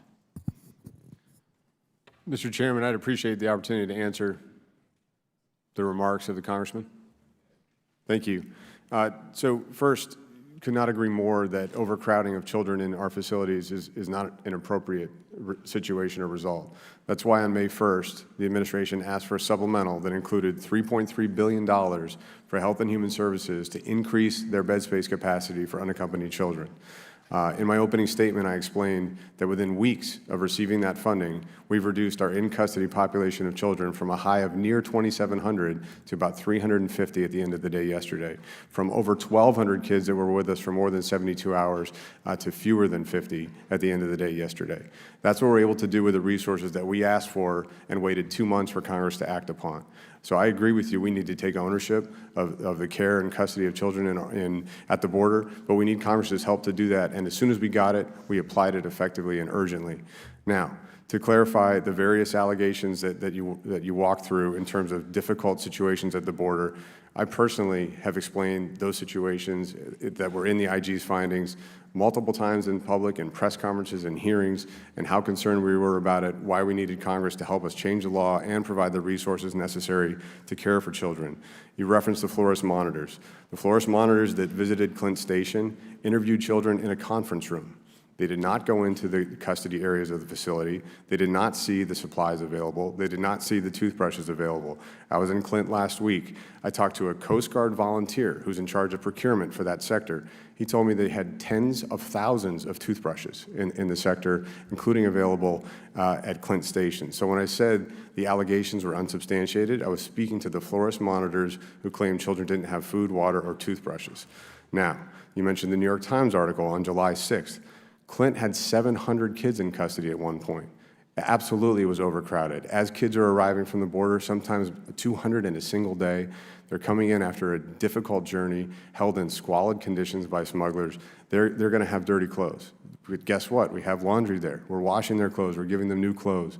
This was happening in an iterative fashion, but it's really challenging when you're that overwhelmed. Clint Station has added additional showers to make sure that every kid can take a shower within the first 24 hours when they arrive at that station. And it's been a huge effort on behalf of those men and women to do their absolute level best to take care of children. And I want to make sure that this committee has that context and doesn't assume that we took it lightly or we're just shrugging our shoulders. We were fighting this challenge. We were asking for help from Congress, and as soon as we got it, we've applied it, and there's a much better situation for children at that border now. Let's go, sir. Thank you, Mr. Chairman. I want to build on some of my former colleagues' comments, and Secretary McAleenan, can you tell me how the recycling of children is a problem at the border? Sure, Congressman, and this is part of our efforts to identify how these loopholes in our law are generating behavior that puts children at risk, and how we can address it not only with our border resources, but with our investigative partners at Homeland Security Investigations. Early in my tenure, HSI deployed 400 special agents to the border in El Paso and Rio Grande Valley, where we see most of the family units arriving, to really focus on the potential for parents, for adults bringing children with them who are not their own, just to try to evade enforcement of our immigration laws. And in that initial several weeks, with the referrals from the Border Patrol agents, they found about 15% of those referrals, when a Border Patrol agent said there's a risk here with this family unit, we don't think that this adult is a parent, actually were substantiated and demonstrated that they were not related. So that's a huge challenge. Child recycling is maybe the worst example of it. ICE now has 3 significant cases in multiple cities around the country where they've identified a small group of children, say 5 to 8 children, who are being used by dozens of adults to cross our border seeking release into the United States. And so they're pursuing those cases and appropriate prosecutions, but it's a huge indication that the gaps in our framework are putting children at risk. And you're well aware of that even in early 2014, that the cartels were actually in Central America extorting families to send their children to the United States. Are you aware of that? Yes, I'm aware that. So we were enabling this enterprise to move forward. Now, you're familiar with Child Protective Services, are you not, in this country? Broadly, yes. Yeah, so if I took my child from Flagstaff, Arizona, and went to Seattle, knowing that there's a 30% chance there's going to be some type of criminal enterprise along the lines, not knowing that I'm going to get food and water and protection. Would my child be able to stay with me? No. I mean, the Child Protective Services structure in the U.S. is designed for the best interest of the child. Now, over and over again, we still don't really understand the complexity of what you're under. So is it easier to take care of individual men coming across or family units? What takes more work from your standpoint, from your workforce? Well, certainly for processing and care, we have very high standards for children in our custody and anywhere in federal custody, both under the TVPRA and the Flores settlement. Single adults is what our structure was actually built for. These stations were built, most of them decades ago. Primarily the crossings then were single adult males from Mexico. They were with us just a few hours before being repatriated, and that's the structure that's existed on the border for decades. So this kind of population with families, with unaccompanied children, is a very difficult challenge for us given the facilities and resources we have at the border. And the status of a child going through this long, arduous journey, they're probably pretty debilitated health-wise, right?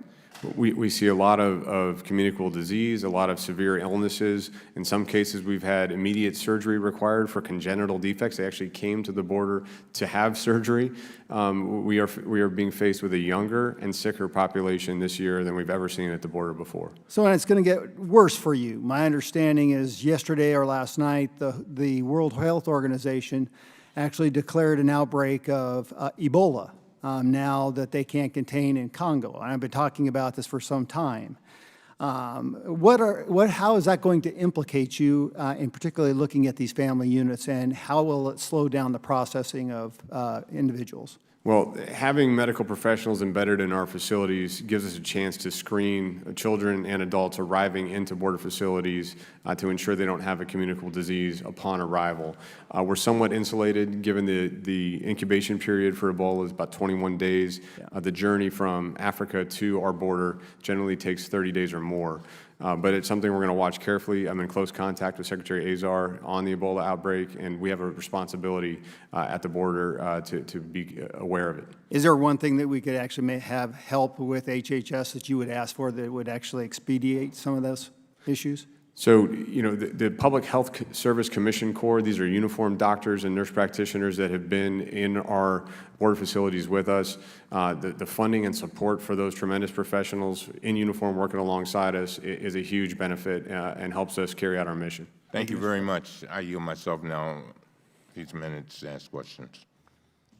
You know, I sit here, Mr. Secretary, and one of the things that always has bothered me, and it's bothering me about this hearing, is it seems that we have a tendency to, I want to say sugarcoat, but it's clearly there's something going wrong down at the border, a lot.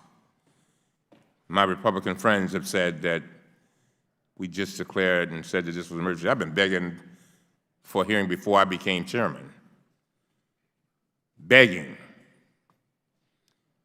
And the thing that I think bothers me the most is that when I see the pictures and I hear the testimony, and by the way, I'm going down there myself, and I'd love for you to accompany me because I want us to see the same things. I can tell you that I'm at a point where I begin to wonder whether there is an empathy deficit, So, Mr. Secretary, I was disappointed when you decided last year to ignore the request for documents that I made with Representative Meadows. It's a bipartisan request. And you refused to produce a single document about these kids, which is why we had to issue subpoenas. How much money are we spending? How much money are we spending of the American people's dollars, their hard-earned tax dollars? How much are we spending? On which issue? Come on all of them. Just give me a ballpark figure. I'll take it. Department of Homeland Security is a $60 billion entity with fees. CBP is about $15 billion. Yeah, that's a lot of money. In April of this year, you gave an interview with Lester Holt at NBC. You claimed that the children you separated were, and I quote, always intended to be reunited. You also said this, and I quote, really, it was done very effectively. Border Patrol agents kept very careful records between the relationships between parents and children, and those connections were made very expeditiously by Health and Human Services working with the Department of Homeland Security, end of quote. Given everything that has come out and everything that we now know, do you still stand by that statement today? Is it your testimony today that you reunited these children very effectively and expeditiously? So, Mr. Chairman, in that interview and in response to a number of questions and hearings on the same topic, what I've talked about then as CBP Commissioner is our Border Patrol agents capturing the relationships between adults and children at the border in our system. I've also acknowledged the limitations that the systems maintained by different immigration agencies have not historically interfaced with one another in a way that's easy to track those files. That's something we're going to improve under the funding we got in the supplemental. We're creating a unified immigration portal. That said, I think the response to the Miss L court order and how fast the majority of children were reunified spoke to good captures of data and a tremendous effort by HHS and ICE to find the child and the parent and bring them back together. I do think that's in the record of the court filings with the Miss L court in the weeks after that ruling. Well, that's interesting that you raised that, the Miss L case, because the judge in that case said your agency did a better job of tracking immigrants' personal property than their children. So you could find their keys, but you could not find their children. Come on now. I'm referencing the results. Yeah, well, we're talking about the same case. You quoted from it and I did. Sure. I'm talking about the results of the Yeah, I'm talking about human beings. I'm not talking about people that come from, as the president said, SH holes. These are human beings. Human beings just trying to live a better life. And so the problem with your claim is that it is contradicted by the facts. We now have documents and they show this not to be true. And I don't say that lightly. Your claim is also refuted by not one, but two independent inspectors general. For example, on September 27, 2018, DHS Inspector General issued a scathing report that this, and I quote, DHS was not fully prepared to implement the administration's zero tolerance policy or to deal with some of the after effects. DHS also struggled to identify, track, and reunify families separated under zero tolerance due to limitations with its information technology systems, including a lack of integration systems between systems, end of quote. The IG also found that the Trump administration's public claim that you had a, quote, central database, and listen to this, Mr. Secretary, the IG said it was blatantly false. The IG also found that, quote, there's no evidence that such a database even exists, end of quote. Mr. Meadows, to his credit, has often said, and we all have said, we want transparency. And can you understand when we hear that kind of information, listening to the IG who was independent, see what, and listen to our colleagues who have been there right on the ground, and then we hear that you're talking about a database, and there is no database.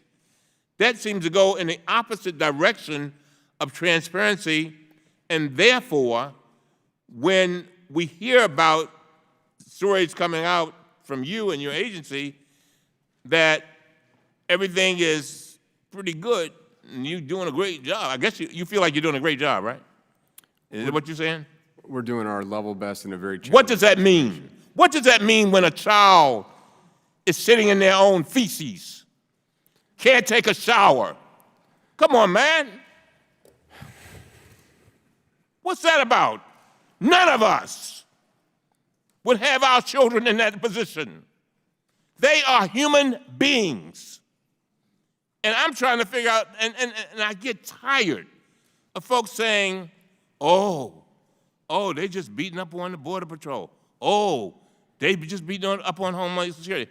Now, what I'm saying is I want to concentrate on these children.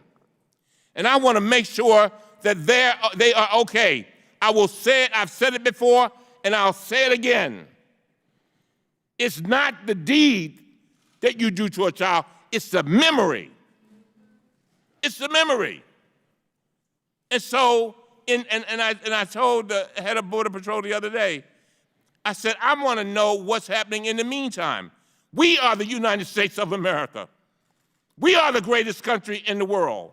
We are the ones that can go anywhere in the world and save people.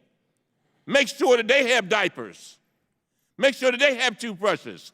Make sure that they're not laying around defecating in some silver paper. Come on, we're better than that. And I don't want us to lose sight of that. When we are dancing with the angels, these children will be dealing with the issues that have been presented to them. How do you say to a 2-year-old, your mother, we can't find your mother, but we can find her keys. Or we'll find her keys. We got your mama's keys. And so, I just think we can do better. And we can go on and on and on. But I'm hoping that we will see some immediate improvements. This ain't beating up me. I just want to see an improvement. And I want to see it, and I want to see where we go with this policy. Finally, let me ask you this, Mr. Secretary.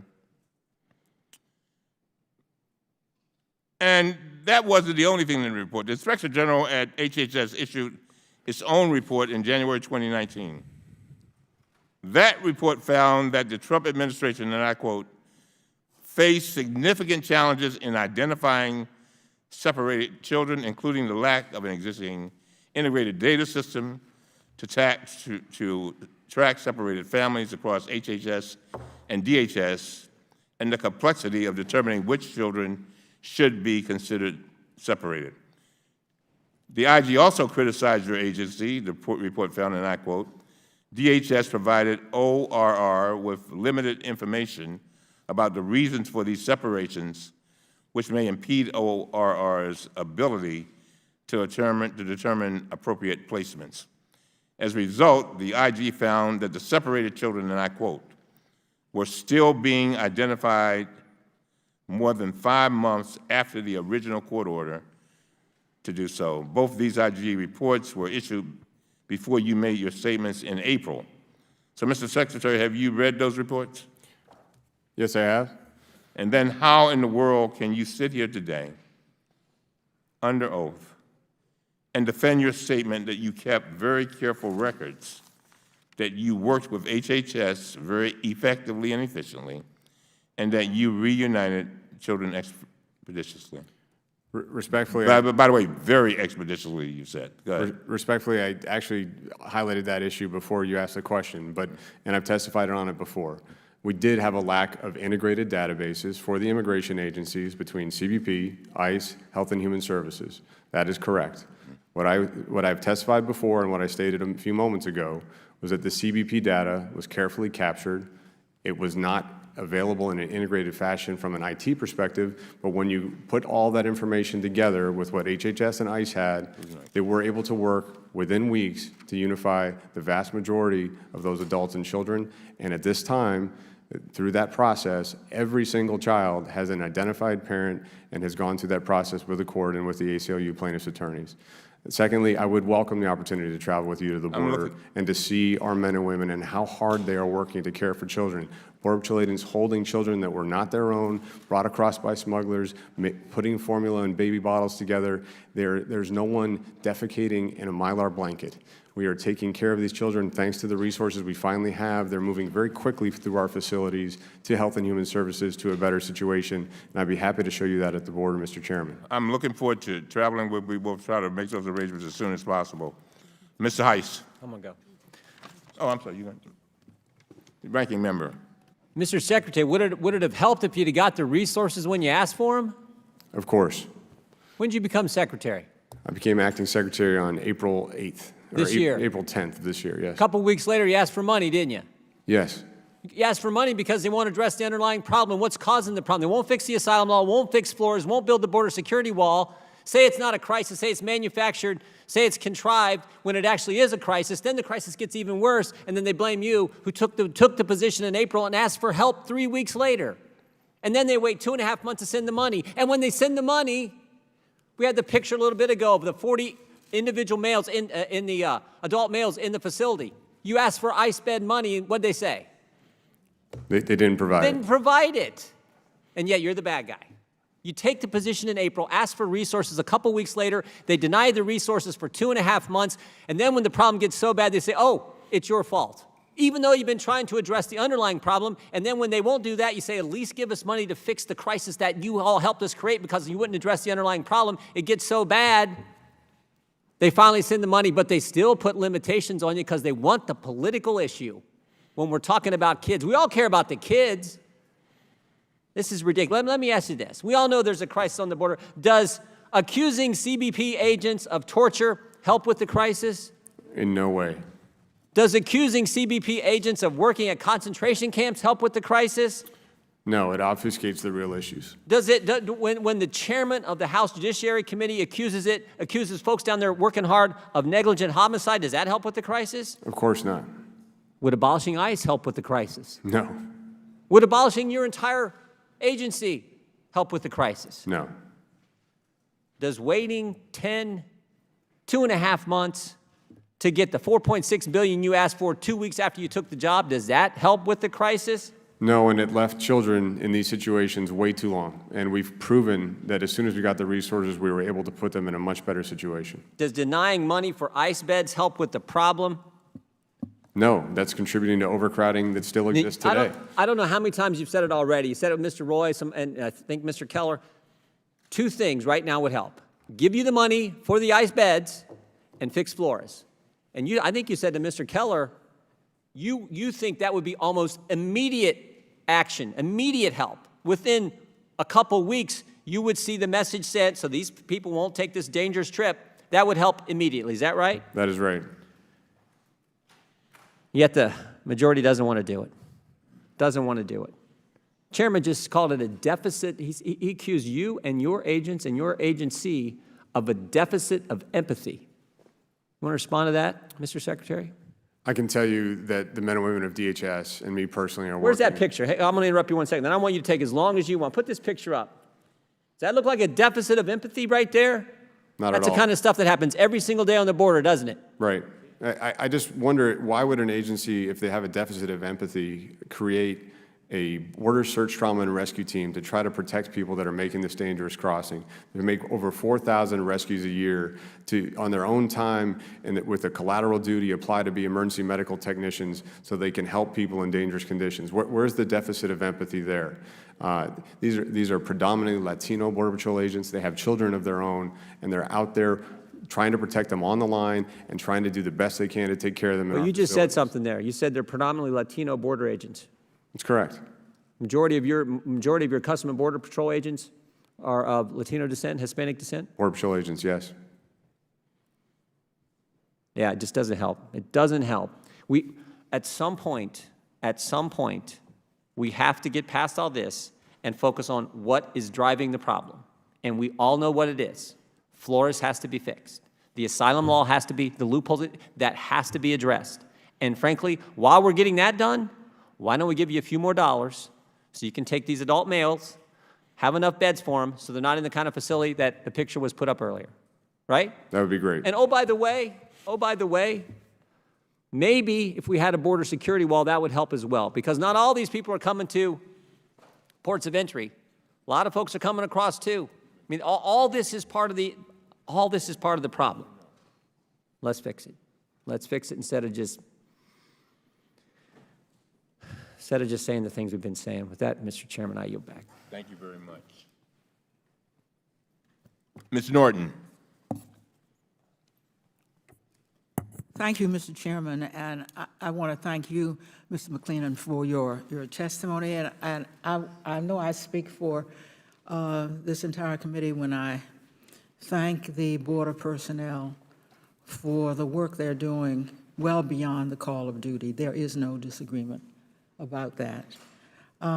I just want to see where we were in order to see where we've gotten, because some of your testimony has been very helpful in showing progress, and I understand that you're fairly recently there. But what you had to deal with is a policy where 4,000 children were separated from their parents since mid-2017. There was a cancellation, I want you to note this, of what had proved one of the few successful policies that was from the Obama era, where, which apparently kept people out of detention, it's called the Family Case Management Program, where families had to report, having been released, had to report, and there was a 99% success rate on that. Only a tenth of what the family detention costs. Then there was another Trump administration policy where they targeted sponsors of children for arrest and deportation. And I'm talking about, our figure is 170 potential sponsors who came forward for these children. Well, then they were deported. So you can see the effect that would have. That has chilled that humanitarian response. Now, Congress has prohibited that practice now, I'm pleased to say. But it is still having an effect because DHS and HHS are sharing records, so people are not stepping forward.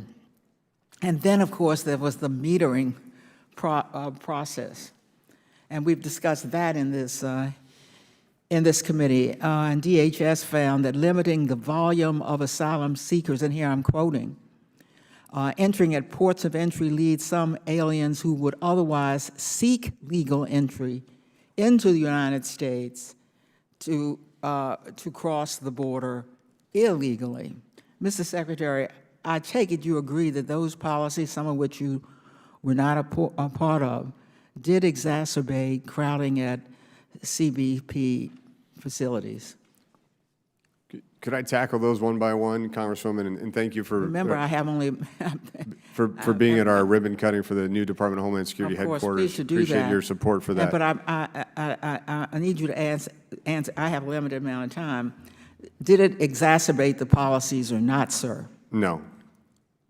What I've just described did not exacerbate the policies. If you're going to ask it in a blanket way, I'd prefer to target you. You raised Well, four separate issues. I'm going to let you go back in a moment, but I have limited time.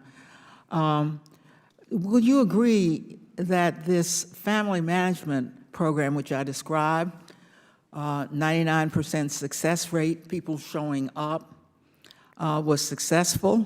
Would you agree that that was a successful way to relieve overcrowding and yet compliance with the law? So I can't agree that it was successful in ensuring compliance with the law. What we found is that when we have families that are not detained, we don't actually complete the process in a way that can be effective. 99% of the families showed up. Appeared for their initial hearing, At this point, we have 150 cases of final orders of removal, and those families have Look, not I can shown up only to be go removed from the country. on the statistics we have before us. And so you're saying that that program where you had such a high rate of compliance was not successful after all, even given the figure I just gave you? They appeared at their initial hearing, Congresswoman, but they did not complete the process in a way that allowed for repatriation. I'm saying, I'm only trying to show that if you release these families, they will show up. You seem to want to avoid any credit of these families for compliance with what the law says. Show up here. 99% showed up here. Why did you get rid of that program? Because it wasn't working, because it was actually more costly to continue to pay for it day after day when a family is released than complete a proceeding in 40 to 50 days in custody, and because we have 150 final orders of removal of families in that program that are not showing up to be repatriated. That's not successful. Thank you. The gentlelady's time has expired. Mr. Heiss. Thank you, Mr. Chairman. I've been to the border, and I have absolutely not seen any indication of a deficit of empathy. In fact, just the opposite is what I have seen over and over and over, and I'm returning back to the border at the end of next week. And it is unbelievable that such accusations would be hurled against you and those agents who are working so hard and giving so much of their time, and to ask for seeing improvements. There's no question, as you have testified, that as the funds came, which the Democrats continually held back from coming, as the funds were made available, improvements have been evident, and they've been stunning. I'd like to ask you regarding the cartels renting of children. I've seen that agents are now even beginning to find paper flyers advertising this type of thing. Is that true? Yes, I mean, we've seen direct Facebook advertisements in Central America. Smugglers will use any means necessary to get customers. How much does it cost to rent a child? It depends. We've had indications in Homeland Security investigation efforts and Border Patrol agents doing good intelligence interviews that it could cost anywhere from a few hundred, or even in some cases less than $100, up to $1,000 or more. So walk us through the process. A child, there's advertisement, parents, someone responds, a child is offered? Yeah, so in many of these communities in Central America, it's pretty known who the coyote is, who the alien smuggler who's willing to bring you to the United States is in those communities. So what they'll have a situation where everybody knows if they bring a child, they'll be allowed to stay in the U.S. They call it a passport for migration. I heard that directly from a gentleman from Huehuetenango, the westernmost province of Guatemala.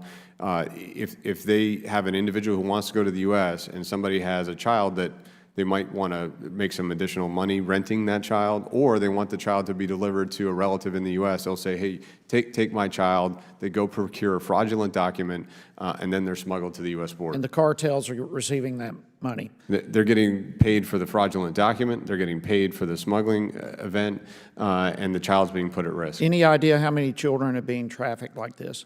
So that's a huge concern. We've identified 5,500 cases of fraud in family units in just the 8 weeks or so that we've had special agents helping our Border Patrol agents with these investigations. 15% of those that they've interviewed have turned out to be fraudulent cases. That tells me that we might be scratching the surface of this problem, and the number of children being put at risk might be even higher. If I could give you a quick stat, of the first 2,475 family units they've interviewed, 352 were fraudulent. 14.2%.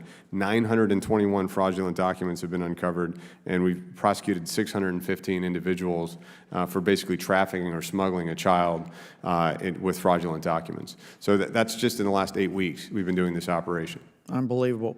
Another issue is obviously the treatment of migrants. We've heard in this room that there are people being held in rooms with no running water. We heard several days ago that people are being forced to drink from toilets, whereas the regional Border Patrol Chief Border Agent Aaron Hull, has disputed these allegations and have said they're absolutely not accurate, that no one is forced to drink from toilets, noting that cells either have water fountains or 5-gallon jugs of water What's the truth of the matter? That's our requirement by our policy. Again, it's overseen by multiple layers of oversight.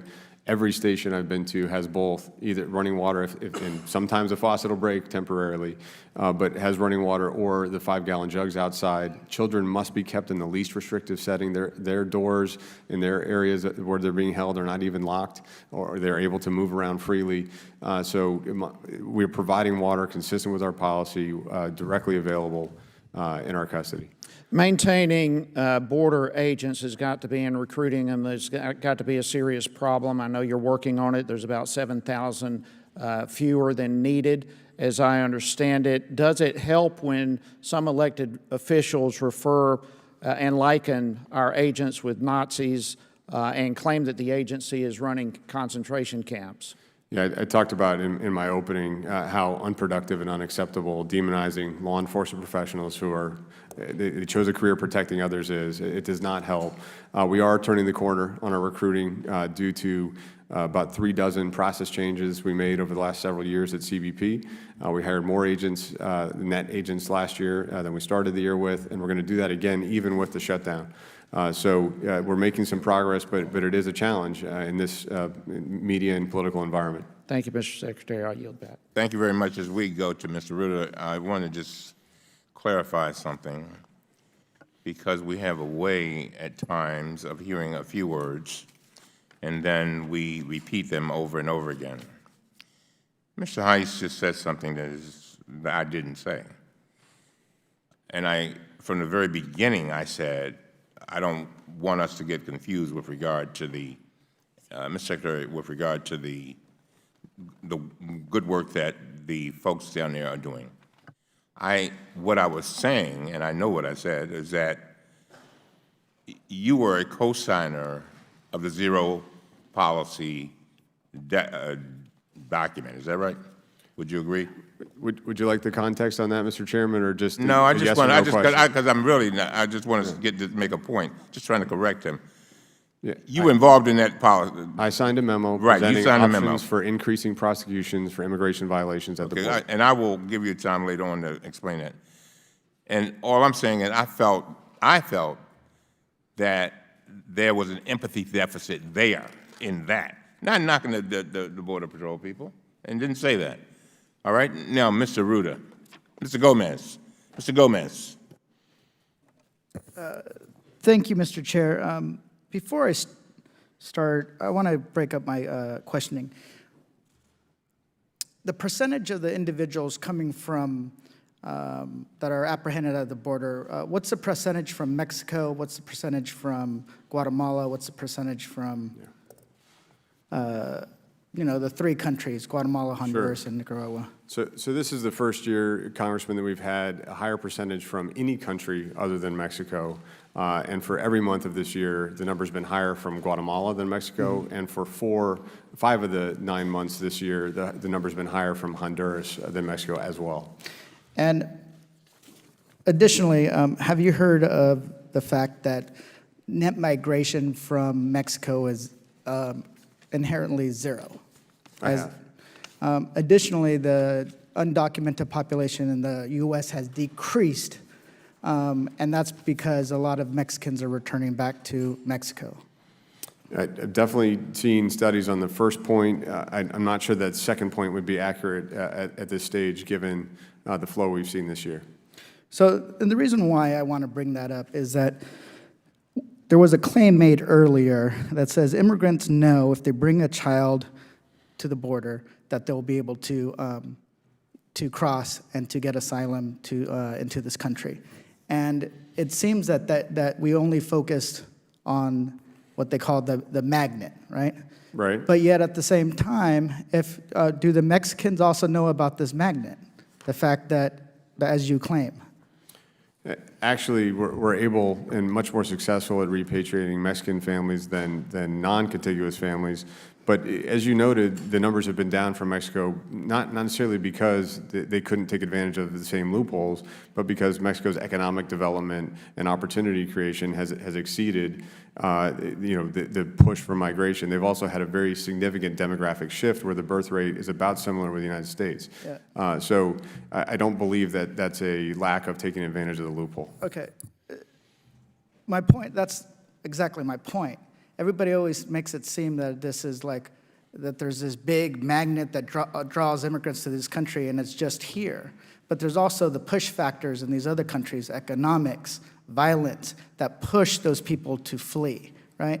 And we like to pretend that things are very simple, but they're not. And sometimes when the hard lines of like zero tolerance, people think that that's going to solve the problem. It's not. It has to be in coordination with a strategy that's developing the countries and helping the economics in the countries in order for the people not to leave.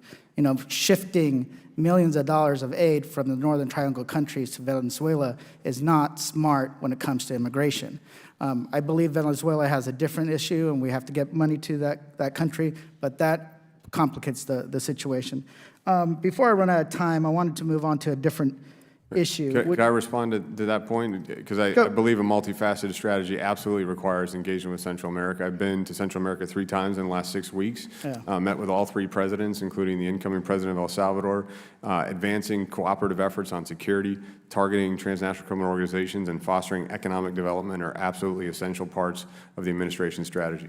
I appreciate that. One of the things we also seen is an increased use of for-profit prisons and safety issues. Since 2017, the value of ICE contracts awarded to private detention companies has increased sharply. The 2 biggest contracts, GEO Group and Core Civic, were paid a total of $810 million. But there has been some questions regarding some serious problems at these private prisons. The IG reported on 5 ICE detention facilities, including one run by Core Civic. And it said, quote, identify problems that undermine the protection of detainee rights, their humane treatment, and the provision of a safe and healthy environment. Next year, Core Civic will be awarded more than $141 million in new contracts. Secretary, do you agree that ICE should not reward a contract that is putting the health and safety of detainees at risk with more than $100 million in new contracts? With any government contract, you want to ensure that the contractor is meeting the standards required. ICE does oversee this aggressively. The contractors are committed to comply with the performance-based detention manual standards, which are extensive, issued in 2011 in the last administration. And those kind of issues that are identified are corrected and followed up on. Mr. Secretary, I've run out of time, but the issue regarding the use of for-profit prisons is a concern.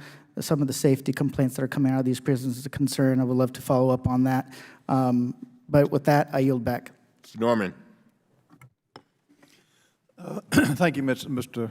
Chairman. And Mr. McAleenan, I really appreciate you coming. And, listening to some of the questions you've had, it's like jumping on, shooting the messenger. It's like pointing to a cancer patient and saying, blaming the doctor because he's not getting the chemotherapy to treat the cancer patient, and somehow saying that you're responsible for that. And, Mr. Chairman, I appreciate you clarifying the deficit of empathy because I thought that's who you were talking about here. I'm glad that was not. But I really take issue with the rhetoric that we've had over the last couple of weeks with, drinking out of toilets, children in cages. If they'd had the money, as Mr. Jordan said, that would not have taken place at any level. Nobody wants to see children like that. Like my colleague, Mr. Roy, said, it can be solved on one sheet of paper with the curing the Flores Amendment. I've been to the border, as Mr. Heist and many others. I've seen that Border Patrol agent jump down, arrest a fleeing alien, tackle him, not know whether he's going to be shot or live to see his children. I've seen that sheriff who at a dinner when he woke up at 3 o'clock in the morning and 12 thugs were attacking him and shooting his house up. I've seen the families who have been robbed repeatedly. They've got their cars chained because of because of what the drug cartels are putting all of those families through. So I appreciate your effort, and I appreciate you taking these kind of questions, knowing that it's for, most of them are for politics, and it's behind these cabinets that we can fix this. There's been a lot of confusion on who actually shows up for immigration hearings. Can you give some clarity on that? Sure. Yeah, the appearance rates are a very important issue. Obviously, that's overseen by the Department of Justice, Executive Office of Immigration Review. But they published a whole set of statistics to provide context on this recently on their website. And I want to just offer the big picture and then a specific, more recent stat of concern. Across all demographics, about 44% of those non-detained removal cases end with a removal order in absentia. That means that obviously the migrant or alien did not show up for their hearing at the end of that process. So they got a final order from a judge when they were absent from the hearing room. For the recent border entrants, the people crossing now, and especially family units, the number appears to be significantly higher. We've worked on a pilot with the Department of Justice since last September, and in that pilot, it's called an expedited docket out of 10 cities. Unfortunately, about 85% of those cases, final orders of removal have been issued in absentia as well. So that's what we're dealing with on the appearance rates. The overall appearance rate, 44% in absentia. For the recent family cases that have been on the expedited docket, it's 85%. Thank you. And one other thing, you've been very open and frank about the overcrowding conditions, and you were quoted in the media saying that certain claims were unsubstantiated. Which claims were you referring to? The Flores monitors claims based on interviews not actually going in the facility at Clint, where they said that children didn't have access to water, food, toothbrushes, and weren't be giving showers for days on end. Those were not substantiated. And that's so unfair for whoever brings that up to even make that kind of claim. And again, thank you for what you're doing. I've seen Tom Homan break down in tears about the death that he's seen. So thank you. I yield the balance of my time to Mr. Roy. I thank the gentleman. Mr. McAleenan, just a couple of quick questions in the minute that I have. Heard about empathy here today. My colleague discussed the individuals that have been saved. You said up to 4,000 people, children or migrants, have been saved by Border Patrol, yes? That's correct. In this fiscal year? Yes. Great empathy for those lives saved, yes? Right. Empathy for Jared Vargas, who was murdered in San Antonio, Texas last summer by somebody who was here illegally, captured, released, was murdered. His mother, Lori, a dear friend of mine, no longer has her son. Empathy for the people, or at least individual, that I believe was murdered by allegedly 2 Guatemalans that was in the news today in Iowa. Border Patrol and ICE are on the front lines trying to prevent those who are here illegally from carrying out the kinds of crimes I just described. Is that right? That's correct. And oftentimes are doing so without all of the resources necessary. Is that right? Right. Thank you. Thank you very much. Now we will move to Mr. Rutter. I want to thank you, Mr. Rutter, for managing the suspensions on the floor yesterday. Mr. Rutter. Thank you, Mr. Chairman. Mr. Secretary, thank you for coming today, and my thanks to ICE and DHS and all the hardworking men and women there who are trying to fulfill their mission on a daily basis in a very difficult situation, often in ways that they were not trained for, and I recognize that. And I also agree with many of the members who are talking here about we need to get the rhetoric out of this, the rhetoric that you talked about in your opening statements, the rhetoric about build the wall and have Mexico pay for it. That type of rhetoric simply acts as a diversion from what we need to do. And I do think most Americans recognize that this is a multifaceted issue, from beginning with the Northern Triangle countries and the fact that the president has cut off aid to those countries creates economic consequences that causes even greater levels of immigration. I do applaud the administration for working with Mexico to try and stop that immigration at that border. I also recognize that we need to have strong borders and ports, and am willing to work with anybody across the aisle to accomplish that.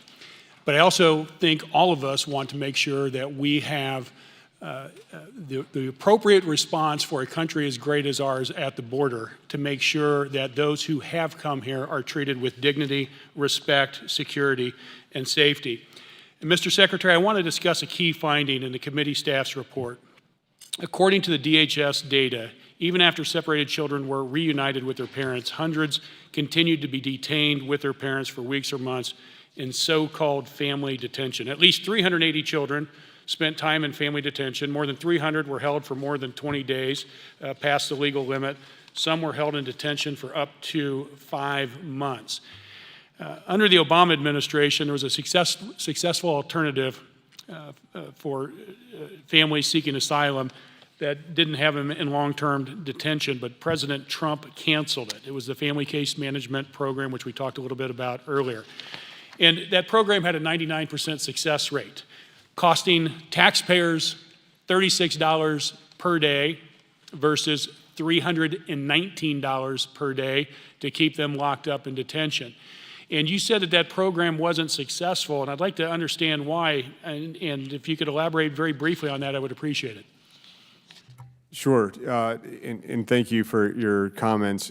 The program wasn't successful because that's not the only measure of success. That appearance rate at an initial hearing, that's great. That's a start of a court process. But what we're looking for is consistent appearance rates, and if a final order of removal is issued, an actual result effectuated from that. Can I ask you this? So it says 99% of these recently released families represented by an attorney attended all immigration court hearings. And that data is from the Department of Justice. Are you disputing the data from the Department of Justice, or are they just simply wrong? I'm saying at this point we have 150 orders of final removal, and none of those families have shown up to be removed from the United States at the end of the process.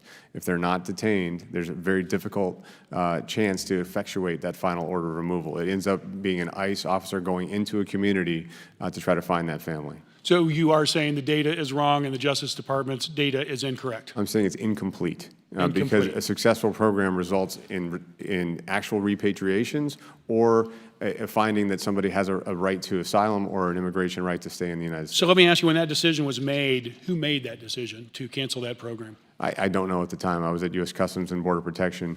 But we do have appropriations, language, and funding this year, and we're looking at how to redesign the program so that it could be effective throughout the entire process. So you have no idea who made that decision? You have no idea if there were any conversations, memorandums, or otherwise that talked about what the implications would be if that program was canceled and how it might be used as a deterrent for people coming to our southern border? No, I don't, as I sit here today. Okay. I'd also like to ask you that one of the challenges we've had is having enough people to be able to administer the needed services, both in border protection as well as addressing the needs of those who have made it to the southern border. As of March, there was 2,000 open positions in the CBP. Is that correct? In terms of the Border Patrol levels, yes, we were down almost 2,000 from our authorized and not necessarily our appropriated levels, and we're aggressively pursuing hiring of additional agents. So we just approved funding for additional people and additional beds, but to some degree, there was already an existing backlog of over 2,000 positions that haven't been filled. Can you help us understand why we need more people, and arguably we do, when we haven't even filled the 2,000 vacant seats that have been vacant for quite some time? Yeah, the supplemental funding doesn't provide new positions for CBP or ICE, in my understanding. There's some salary funding, but we've improved our hiring over the last several years. We ended the year with a net gain last year in Border Patrol agents, and we're going to do so again this year, despite the shutdown, despite the politicization of their mission, which is challenging from a recruiting perspective, but it's something we're working on aggressively. But the humanitarian crisis is immediate. So the funding that we're getting, we're applying both in facilities, medical care, transportation, and contracts to augment our ability to care for people in our custody right now and get law enforcement agents doing their duties on the border. Thank you, Mr. Secretary. I yield back, Mr. Chairman. Thank you very much, Mr. Meadows. Thank you, Mr. Chairman. Thank you for your testimony, Mr. Secretary.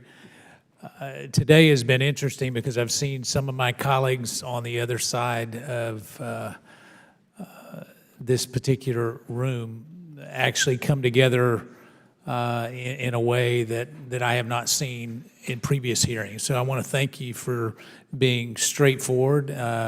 giving us the facts. One of the facts that I found out the other day that was very troubling to me is how there are actually cards and directions that are given to people trying to come into our country to actually tell them how to use children to circumvent our laws. Is that correct? We've seen all manner of smuggling organizations communicating to potential customers and to those crossing the border how to bring a child with them to be allowed to stay in the United States. Yes. So would you say that there is a coordinated effort among some south of our border to actually exploit children to circumvent U.S. laws? Absolutely. I've got a document full of individual cases that have been identified by HSI through their interviews and their DNA testing, and almost every single summary says something to this effect. The subject stated that he made the attempt because he heard in his hometown that anyone traveling to the United States with a child will be released. Well, I've looked at some of those documents because it's it really bothers me because I saw the cost of purchasing a child, and we're talking about $160, $84 in one case, $250. And when you can buy a child in some of these countries to use them, they become not only trafficked, but used over and over again. Have you found that some children are actually recycled in this process? Absolutely. I mean, July 17th of last year, I talked about the crisis at the border over a year ago. And what I highlighted was that the vulnerabilities in our legal framework were incentivizing smugglers and families to put children at risk. The recycling problem is maybe the worst manifestation of that. We have 3 ongoing cases, significant cases that ICE is managing, where a small group of children, 5 to 8 in each case, have been used by dozens of different adults to cross our border seeking release into the United States. All right, so let me ask you a question because Mr. Roy brought it up, and I believe Mr. Jordan brought it up, and even I think Ms. Spears brought it up from the other side. If we were to appropriate money and allow you to keep families together when they come across, and one of the things, it was a brother and a sister, I believe, that Ms. Spears was talking about. But if we appropriated the proper amount of money to make sure that we keep family units together, we address Flores to allow them to stay there, would that help solve the problem where this trafficking of kids is not necessarily eliminated, but substantially reduced? That single change would make the biggest possible impact, not only on the flow, but on protecting children. So I'm hearing you right. I want to make sure I'm clear because I've had some of my other colleagues that when the cameras are not rolling, they're willing to work on this, and I think it's important on this committee to address this issue, and I think we've got an opportunity to address it. There's going to be a budget caps deal. And that budget caps deal will probably be voted on before we leave here in August. And what you're telling me, if we address Flores and appropriate, how many billions of dollars would you need to build a facility to make sure that we can keep families together and keep kids safe? So actually, it was in the hundreds of millions range, and it was requested in the supplemental. So you're saying it's not even billions of dollars? No, because what we'd find very quickly is a response. If people are not successful in coming with a child being released, you're actually getting a decision from an immigration judge resulting in repatriation for the vast majority. That would mean that others would not try to come. So we don't have to change our asylum laws. We don't have to change anything about sanctuary cities. We can make kids safe if we address Flores and give you less than $1 billion. We can keep families together, and we can keep kids from being trafficked. In an appropriate setting and a fair and expeditious proceeding. Well, let me just say this, Mr. Chairman. You know that this matters to me because I joined you on that letter over a year ago, and I will say this, that request is still out there. I have some other recommendations because we want to make sure that we're seeing this and that we actually provide oversight. But I think it's time for us to come together, and let's do it in the next 7 days. And I'll yield the balance of my time to the ranking member. I saw he had a comment. 5 seconds. Mr. Chairman, you've had 13 minutes. The rest of us got 5 minutes, and you get 13. You're going to limit me to 5 seconds? I'll give you a minute. Go. I appreciate the gentleman's words from North Carolina. I think he's right on target, and as the Secretary said, to be immediate results and immediate better care and safety for these kids. Mr. Secretary, when's the last time you were at the border? Yesterday. Yesterday. You know exactly what's going on. You got the most recent knowledge of anyone in this room, probably more experience in this area than anyone in this room. So just a few minutes ago, Mr. Norman asked you about some claims that have been made about conditions down there, and I think your response was they were unsubstantiated. Does that mean not one single person that you talked with who works in your agency can confirm some of the things that have been said, like kids don't have toothbrushes, kids are drinking out of toilets, all these other statements have been made? Not one single person could confirm those things? Is that accurate? So in terms of toothbrushes, that's accurate, yes. Drinking out of toilets, that's accurate, yes. Totally unsubstantiated. Correct. Gentleman's time has expired. All right, thank you. Thank you very much. Ms. Wasserman Schultz. Thank you, Mr. Chairman. Secretary McAleenan, the nonprofit law firm Americans for Immigrant Justice has conducted numerous interviews with kids who have been processed through CBP facilities at the border. There are children, multiple children, who have reported to AIJ that CBP officers punish them for no discernible reason. It's not punishment, it's abuse. Secretary McAleenan, I want yes or no answers to these questions, because these are very simple questions. First, kids reported being forced by CBP officers to kneel on concrete floors for extended periods of time. Are CBP officers permitted to force children to do this? No. Kids reported being forced to stand in front of air vents in very cold rooms. Are CBP officers permitted to force children to do this? Of course not. Kids reported CBP officers kicking them awake every few hours while they are lying on the floor trying to sleep at night. Are CBP officers permitted to prevent children from sleeping by kicking them awake? No. And any allegation with specificity Yes or no? will be investigated and followed through on. Yes or no will suffice. Kids reported officers withheld food and water to the point that teenage mothers have been unable to produce milk to breastfeed their kids. Are CBP officers permitted to withhold food and water from children? Not from anyone in our custody. A majority of kids who spoke to AIJ reported CBP officers treat them like animals, literally calling them animales, and told kids they're dirty and never should have come here. Are CBP officers being trained to call kids animals and dirty? Verbal abuse will not be tolerated. It'll be investigated if we can get a specific Are they being allegation. trained to call kids animals and dirty? Of course not. Okay. Secretary McAleenan, advocates are hearing these reports directly from child after child after child. These aren't one-off accusations. These are consistent, broad-based accusations from the majority of children that AIJ lawyers are interviewing. That denotes a systemic problem, and that denotes a tolerated culture of abuse. So I need a yes or no question, and then yes or no answer to this question. Will you commit today to immediately order an investigation into these allegations of abuse of migrant youth? There are far too many reports. I'm sorry, but doing a here and there review of whether some of these reports mentioned today you can unequivocally say are unsubstantiated, unless you've done a comprehensive investigation, you can't unequivocally say that. So will you make that commitment to do this investigation today? Any specific allegation that we can be given will be followed through on and investigated fully. There are lots of specific allegations, and I am asking you today, because we have a pile of them, will you commit to immediately order an investigation into these allegations of abuse of migrant youth? Any specific allegation will be investigated Okay, there are immediately. multiple. So if I give you specific allegations, you will commit to doing an investigation. That's correct. And we do this routinely. And we built relationships with advocacy groups. Okay. So if they come across a case, Reclaiming my time they because can I want to refer get it to my us. next question. Thank you for the commitment, and we'll make sure we get those I could to give you some more context, though, on how we're working this issue. I have another question that I want to make sure I ask you. A 15-year-old boy was just reunited with his family. He has lived here since he was 9 months old, but was taken from family members at a traffic stop and sent to Homestead Detention Center as an unaccompanied minor. He went without a shower and toothbrush while he was detained for 5 days. His mom didn't know where he was. His mom was in the United States just 2 hours away when he was apprehended. Yes or no, do you agree that this is a violation of the statutory definition of unaccompanied minor?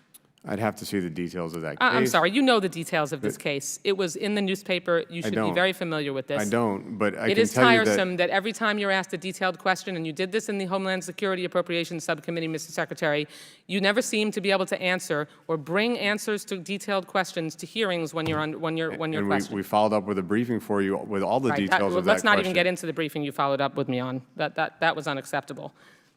You don't know anything about the case I'm talking about. I'm not going to comment on specific cases Okay, here how many today. children, reclaiming my time, how many children have been apprehended in the interior of the United States who don't meet the statutory definition of a UAC and placed into detention with true unaccompanied minors? So I'm not confirming that there's any mistakes on following the statutory definition there are. of unaccompanied child, but I'd be happy to look at individual cases that you would refer. No, I'm not going to refer individual cases to you. I want an answer.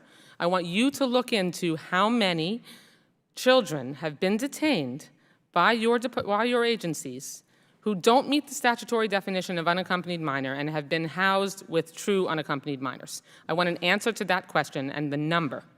So are you suggesting that an unaccompanied child that has a parent somewhere in the U.S. is not unaccompanied? Yes, and I will read you the statutory definition because it specifically says, as used in this section, the term placement means the placement of an unaccompanied alien child in either a detention facility or an alternative to such a facility. And the term unaccompanied alien child means a child who, A, has no lawful immigration status in the United States, B, has not attained 18 years of age, and with respect to whom there is no parent or legal guardian in the United States, or no parent or legal guardian in the United States is available to provide care and physical custody. Someone who is 9 months old, whose mother is 2 hours away, does not meet the statutory definition of UAC. Wouldn't you acknowledge that? I would have to look at the specific details of that case. Come on. But I'm saying the suggestion that any parent in the U.S., being Mr. Chairman, I know you're tapping child me. would have implications. I would like a commitment from you, Mr. Secretary, that you are going to get us the number of UAC of children you've detained that don't meet the statutory definition. We're happy to follow up Can on your he request answer? formally submitted. Mr. Secretary, Ms. Wasserman Schultz just gave you a whole list of cases and incidents, and one of the things that you said was that you would look into it, and that if there were such cases, and I'm not trying to put words in your mouth, so correct me, that you would look into them. And I'm just curious, are there such investigations going on now? Do we? Yes. Yeah. Thank you for asking. So we created, through our Office of Intergovernmental and Public Liaison at CBP, when I was acting and then commissioner, direct relationships with advocacy groups that were bringing forward allegations so they could be referred. Those are being followed up on through our Office of Professional Responsibility. We've closed out dozens of investigations. Many were unsubstantiated, but some resulted in discipline of officers and agents who hadn't handled the cases properly. This is an ongoing effort that we want to make sure we're holding ourselves accountable to the highest standards, to our legal requirements, and to our standards of conduct. So if we do get specific cases, we will follow up on those, and that's a connection that we built when I was at CBP. And you are committing to that right now, is that Yes. right, sir?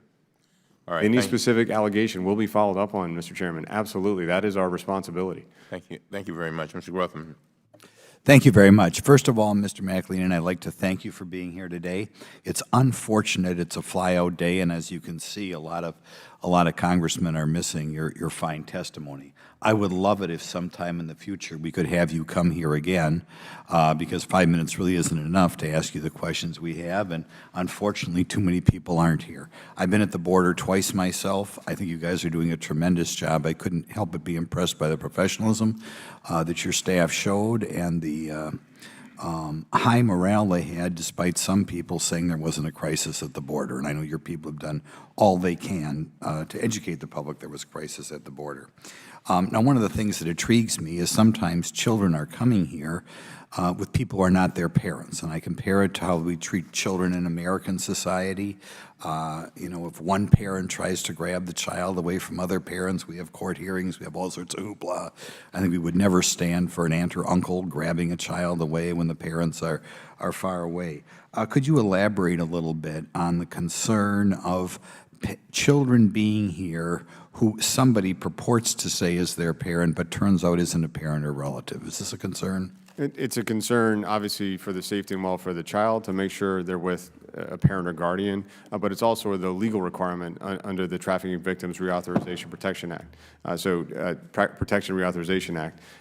That's an essential inquiry that our agents are making at the border to try to determine that the adult crossing with purporting to have a child with them is the actual parent or guardian. And unfortunately, we're finding in too many cases that's not the case. How do you find out? So a couple different ways. One, our Border Patrol agents, when they have the time and space to do good interviews and questioning, often determine either through the answers, through the presentation of the documents that there might be fraudulent birth certificates involved, or the behavior of the child, looking uncomfortable with that adult. We've now expanded this practice with 400 special agents from HSI, alongside our Border Patrol agents doing more in-depth interviews. They've done about 2,500 so far and found out that almost 15% of those cases, they were actually presenting a fraudulent family. That's shocking. Do the cartels, who are just the epitome of evil, do they do anything to encourage this sort of behavior? Absolutely. They've been active in advertising, literally on Facebook and in the radio in Central America, that if you bring a child with you, you're going to be released in the U.S. And there's a whole fake document operation, and really in all three countries. We've identified 900 fake documents in just the first 8 weeks of Homeland Security investigations doing this in-depth interview. When children come here, are they purchased or kidnapped? We've seen all of the above.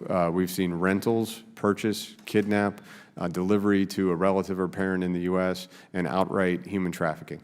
You said sometimes you do DNA testing, is that right? We started a pilot earlier in my tenure, the first few weeks of my tenure, where we did about 109 DNA tests at the border. Again, a 15% return rate on either people admitting that's not my child, including a 51-year-old who bought a 6-month-old for $80 in Guatemala.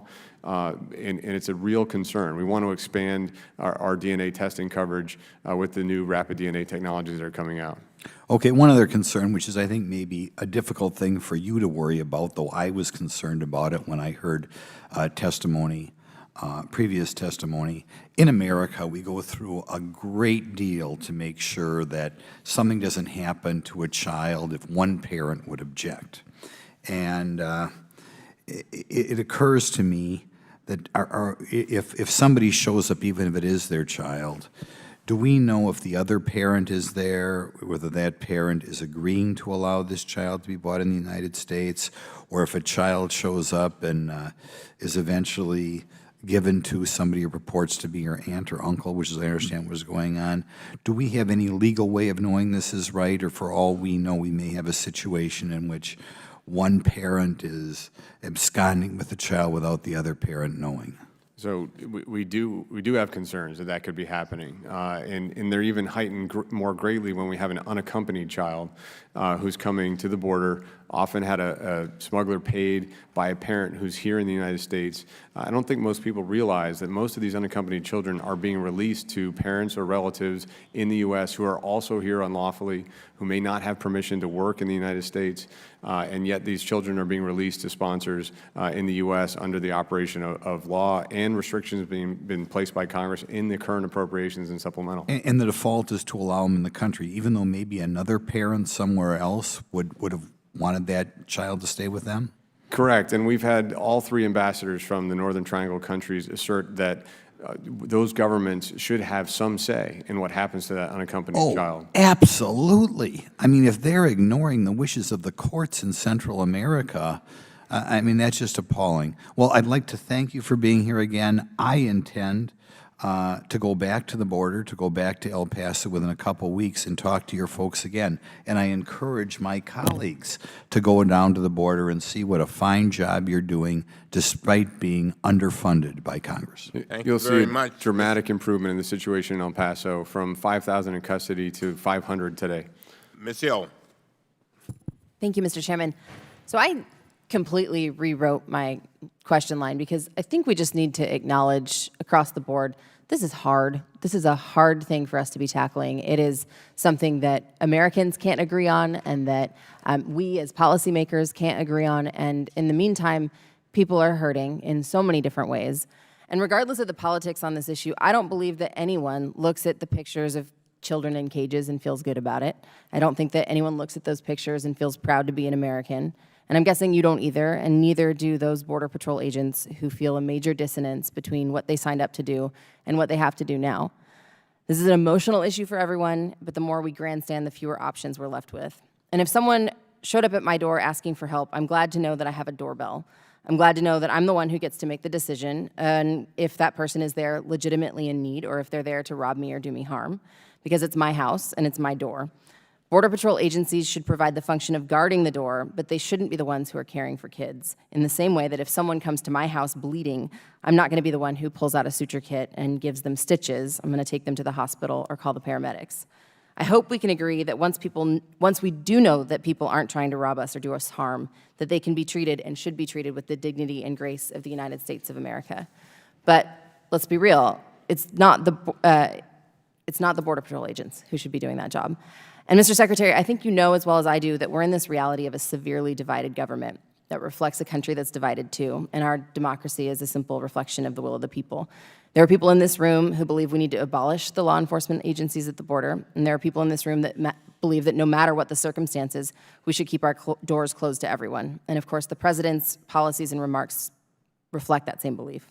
But the vast majority of Americans are somewhere in between, and we're trying to figure out how we uphold our values. I think that that's something that you probably struggle with and the Border Patrol agents struggle with. So how do we greet a family in need at our door and still make sure that we're safe in our home when they step into it? How do we do everything that we can to make sure that the kids that are being brought here are not being abused by people who are seeking to take advantage of our American values of helping families? I appreciate my colleague Mr. Meadows' desire to work on some immediate solutions because I think we can't not. But I don't think that if a Democratic majority in the House we're ever going to get rid of the Flores settlement, because I don't think it's a solution to keep kids locked up longer, even with their parents. But I do want to talk about how we can make sure that people make it to court. And we're also not going to put more money at detention beds when people continue to see the images that make us sick to be Americans. So what do we do?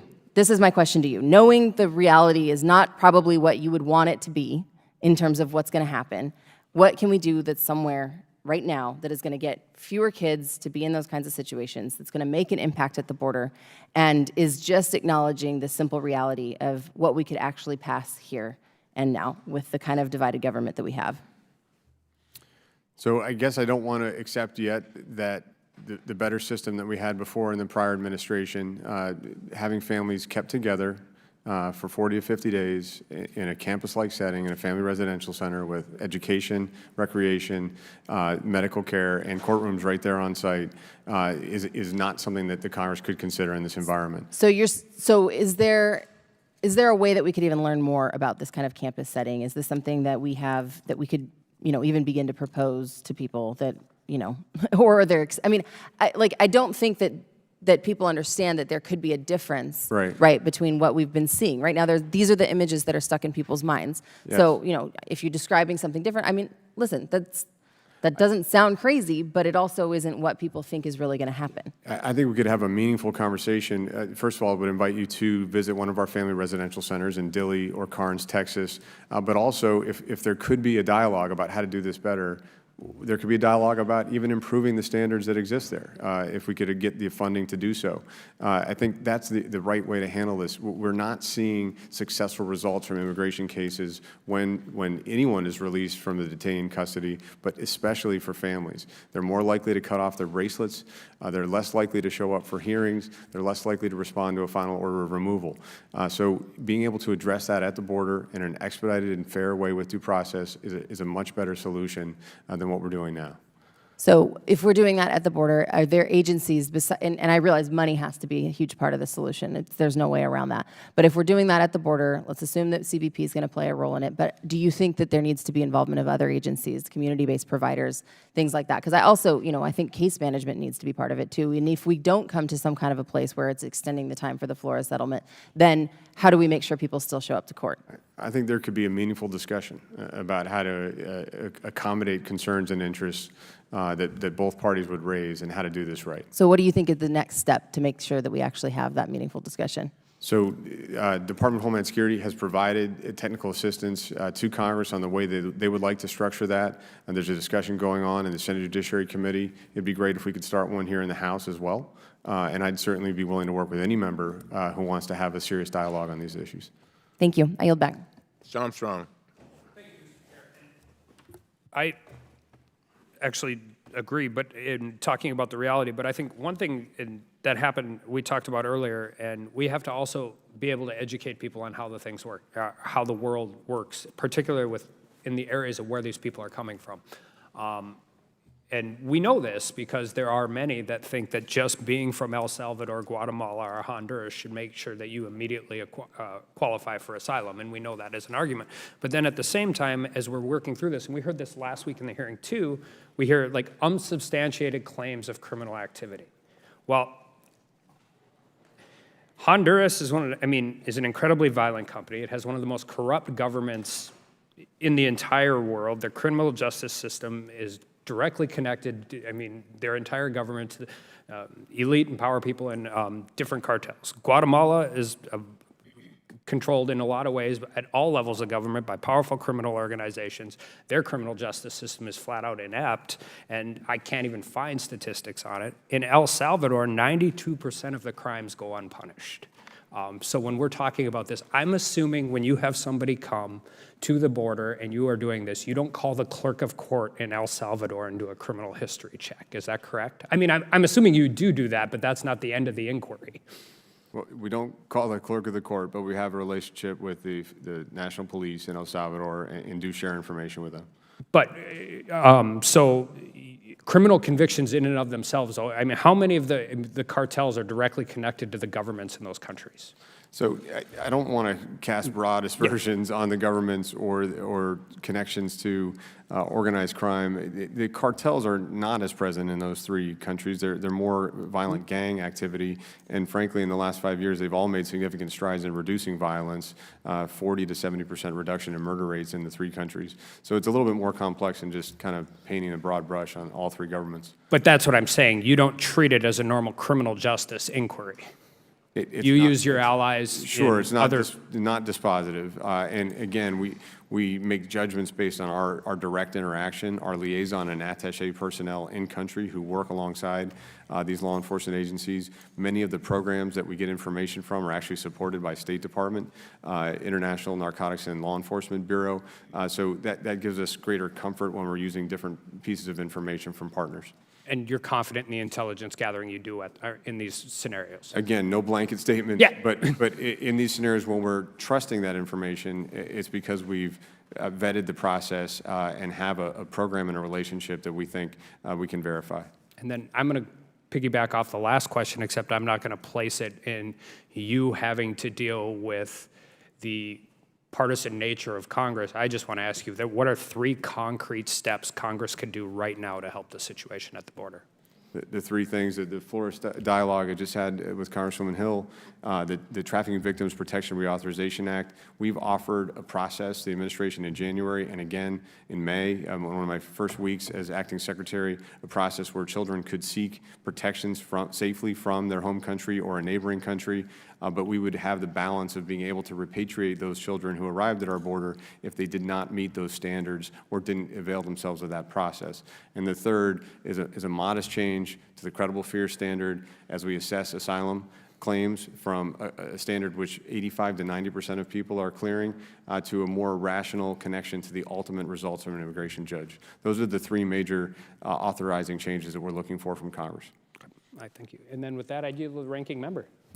I thank the gentleman for yielding. Mr. Secretary, Ms. Hill said in her comments that she doesn't think the Democrats are going to be willing to change Flores. You said you don't want to give up hope on actually making that change because that's at the heart of the problem, right? Correct. Let's hope that they can work together and we can change the Flores decision, because if you don't, nobody's going to show up, right? Then you used the number earlier, 150 to 0, right? What was that number about? So that was the final orders of removal under the Family Case Management Program that have not been effectuated. None of those who have gotten a final order have shown up for their removal. So if we don't change Flores and you have to release families, they're never going to show up for their day in court where we can determine if they're here legally, and if they are, they're going to get a stay. They're just not going to show up unless we can deal with this Flores decision. Is that right? Right, and it puts ICE in the position of having to go into communities to effectuate the final orders from judges. When it would be much better to keep them in the facilities you described, where families stay together, and 50 days later, within 50 days, they actually sit down in front of a judge, They hear all the case, everyone gets their due process, which they're entitled to, and a decision can be made, and families stay together the entire time. But they don't want to fix that. They don't want to change that. Thank you very much. We will have next, Ms. Connor. Thank you, Mr. Chairman. Thank you, Mr. Secretary, for being here. I want to focus on some basic facts. I hope you'll answer the questions, not as a political appointee, but in the spirit of when you were at the University of Chicago. When the zero-tolerance policy was being planned, at any point did anyone in the room ask, how will the parents and children come together afterwards? I mean, I was not in every room where every conversation about increasing these prosecutions was had, so. Not to paraphrase Lin-Manuel Miranda, you were probably in the room where the decisions were being made, right? Interesting paraphrase. On April 19th, between the Attorney General's decision letter about expanding to all amenable adults crossing the border and the actual implementation of zero tolerance by the Department of Homeland Security, CBP, working with HHS, made changes to its system to identify better the relationships between the adult and child crossing the border. So that conversation was had, and we did make system modifications to address it from the CBP perspective. So you recommended, you had a process in place of how these kids would be reunited that you recommended? On how we would effectively capture the data so that they could be later in the process. And again, the belief was that the adults would be prosecuted, they'd complete their immigration proceedings, HHS would have the child during that time, and make the sponsorship decision to reunite them at the appropriate point in the process. So what went wrong? I mean, why were they not being able to be reunited if you had this process in place? So I had a colloquy with the chairman on this a little bit earlier. I mean, if you go back and look at the Miss L court filings, again, very early in this process, before these different parts had concluded, the HHS sponsorship checks or the ICE and immigration court process for the adults, in a matter of weeks, based on the data we had in our database, the data that ICE had in theirs, the data that HHS had in theirs, put all together in spreadsheets and worked manually by a team, those reunifications were able to be made. And at this time, every single child has had their parent identified and has either been reunited, or there's a decision made that they can't be for child welfare issues, or the parent has decided not to be reunited. Your testimony is that there's not a single child who hasn't been reunited or hasn't been, where their parents haven't been identified? They've identified a parent in every case, and they've taken the appropriate action in concert with the plaintiffs in the Miss L case as specified in the court filings that happen every 2 weeks in this matter since last June. Let me ask you this. In a self-reflective moment, are you proud of how this whole situation has happened, or do you have some regrets? I've testified, I've answered the question in the media multiple times. This program, we lost the public trust. I think the President was right to end it. And if I could go back and redo it, I would. How about beyond the program? I mean, in terms of how we're treating the kids. And I mean, I know you're blaming Congress. Congress is partisan. But when you reflect, I mean, look, you had a distinguished career before coming into government service, and you look at your tenure, what would you say? I mean, where do you think you've fallen short? You know, that's a big question. It's been a couple decades here responding after 9/11 to try to help protect the country and serve at CBP and in the Department of Homeland Security, and it's been a huge honor. I think we've accomplished a lot in that time frame. I'd like to go back to 2014 and 2015 when the Flores Court changed the rules after we made the difficult decision. Jay Johnson made a hard decision to create family residential centers and detain families, but it was the right decision because it stopped the crisis. It reduced the flow. There was a gap there where the flow was down, where we let that decision stand. As a government, as executive branch, we didn't work with Congress in advance of the next crisis, and we faced another one around the election in 2016, and here we are today. Let me ask you that, because you've testified even well beyond that. That these border facilities are not adequate for children to be there. I mean, you've testified before, and you've been with the department since 2014, and you are testifying that you anticipated we could have a surge again. Did you ever raise that maybe we should retrofit some of these buildings, or that we should design these buildings in a way that would be hospitable for kids? So when the system works properly, when Health and Human Services has adequate resources to deal with the flow, the time that children spend at the border is very short. It can be 24 to 30 hours. That works pretty well. To rebuild the entire border infrastructure is challenging. El Paso, for instance, 2 years ago, El Paso was one of the lowest sectors in terms of crossings on the border. This year, they've had a 25-fold increase in family units crossing, a 500+% increase in unaccompanied children. That was a sea change that could not have been anticipated in that location. So what's better is to have the process work so those kids can go very quickly to HHS. I'm out of my time. Mr. Green.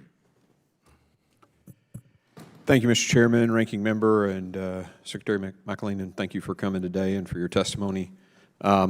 Last week, I talked and shared from my perspective as an emergency medicine physician about just trying to give people perspective about what's happened at the border, and I think that repeating the analogy will be helpful. Imagine you're working in an emergency department and a natural disaster occurs. Let's say it's an earthquake or maybe something as bad as 9/11. There are thousands of patients that are now rushing into the emergency department. The ER is completely overwhelmed. There's patients in the hallways that are being treated. They're in the parking lots. Doctors are running from place to place. It's not the physician's fault that scenario has come upon them. It's not the nurse's fault. And I would submit that that's the kind of crisis that you're experiencing at the border this year, this calendar year particularly, one that no one could anticipate, and the systems are completely overwhelmed. Would you agree with that statement? I think that's an apt analogy. The Border Patrol agents and CBP officers in that analogy are faced with a crisis that's happened that they need to respond to with the resources they have on hand. And sometimes that can be challenging, it can be messy, but it's something they're doing with heart and soul and empathy. No, I really appreciate that, and I can actually empathize significantly because I've delivered patients and I delivered a baby in a parking lot because we were so overwhelmed. I ran out and she was delivering, and I mean, you do what you have to do when you're overwhelmed, and that's kind of where you are. I also wanted to talk a little bit about children, and in emergency medicine, we teach our doctors to be very, very cautious because a child can be sick and not look sick. Right. They tend to fall off of a cliff, is the way we say it. They look great, their vital signs are fantastic, and then they crash really fast. So expecting people, particularly people who aren't trained in emergency medicine, which took, by the way, 4 years of undergrad, 4 years of med school, and 3 years of residency, expecting those individuals to recognize a child that's about to crash is really inappropriate and unfair. And I just wanted to share that thought too. And by the way, when the physician codes that patient and they die anyway, and that doctor or that nursing team has tried really hard, it's not their fault either. They're doing the best that they can. You wanted to say something. Go ahead. Both of those comments, Congressman, resonate for us. And maybe if I could amend my answer to Congressman Connor for a second. I think it would have been better to have more medical capability available in our border stations, in the higher traffic areas for our agents to access for the migrants as they came in. But we've been responding. We've increased it tenfold since January. You mentioned 4 new facilities and 2 more coming on. Is that right? That's right, for the temporary facilities. Absolutely. Awesome. Fantastic. Yeah, it's interesting. Flow through a pipe is Bernoulli's equation for anybody who wants to know. And if you increase the radius of the pipe, it exponentially increases the flow through the pipe. So just a little bit of change gives you a lot more flow. Let me ask about these single adult folks that you don't have the beds for. Right. If you had those beds, how would you shift resources, and would it give you better access elsewhere to take care of families and children? Sure. No, so Immigration and Customs Enforcement maintains facilities to house single adults.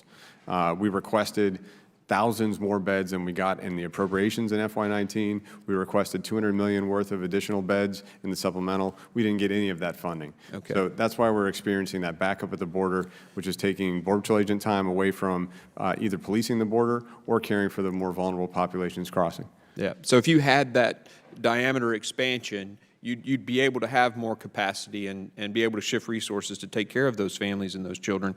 I'd like to, Mr. Chairman, give my time to the ranking member.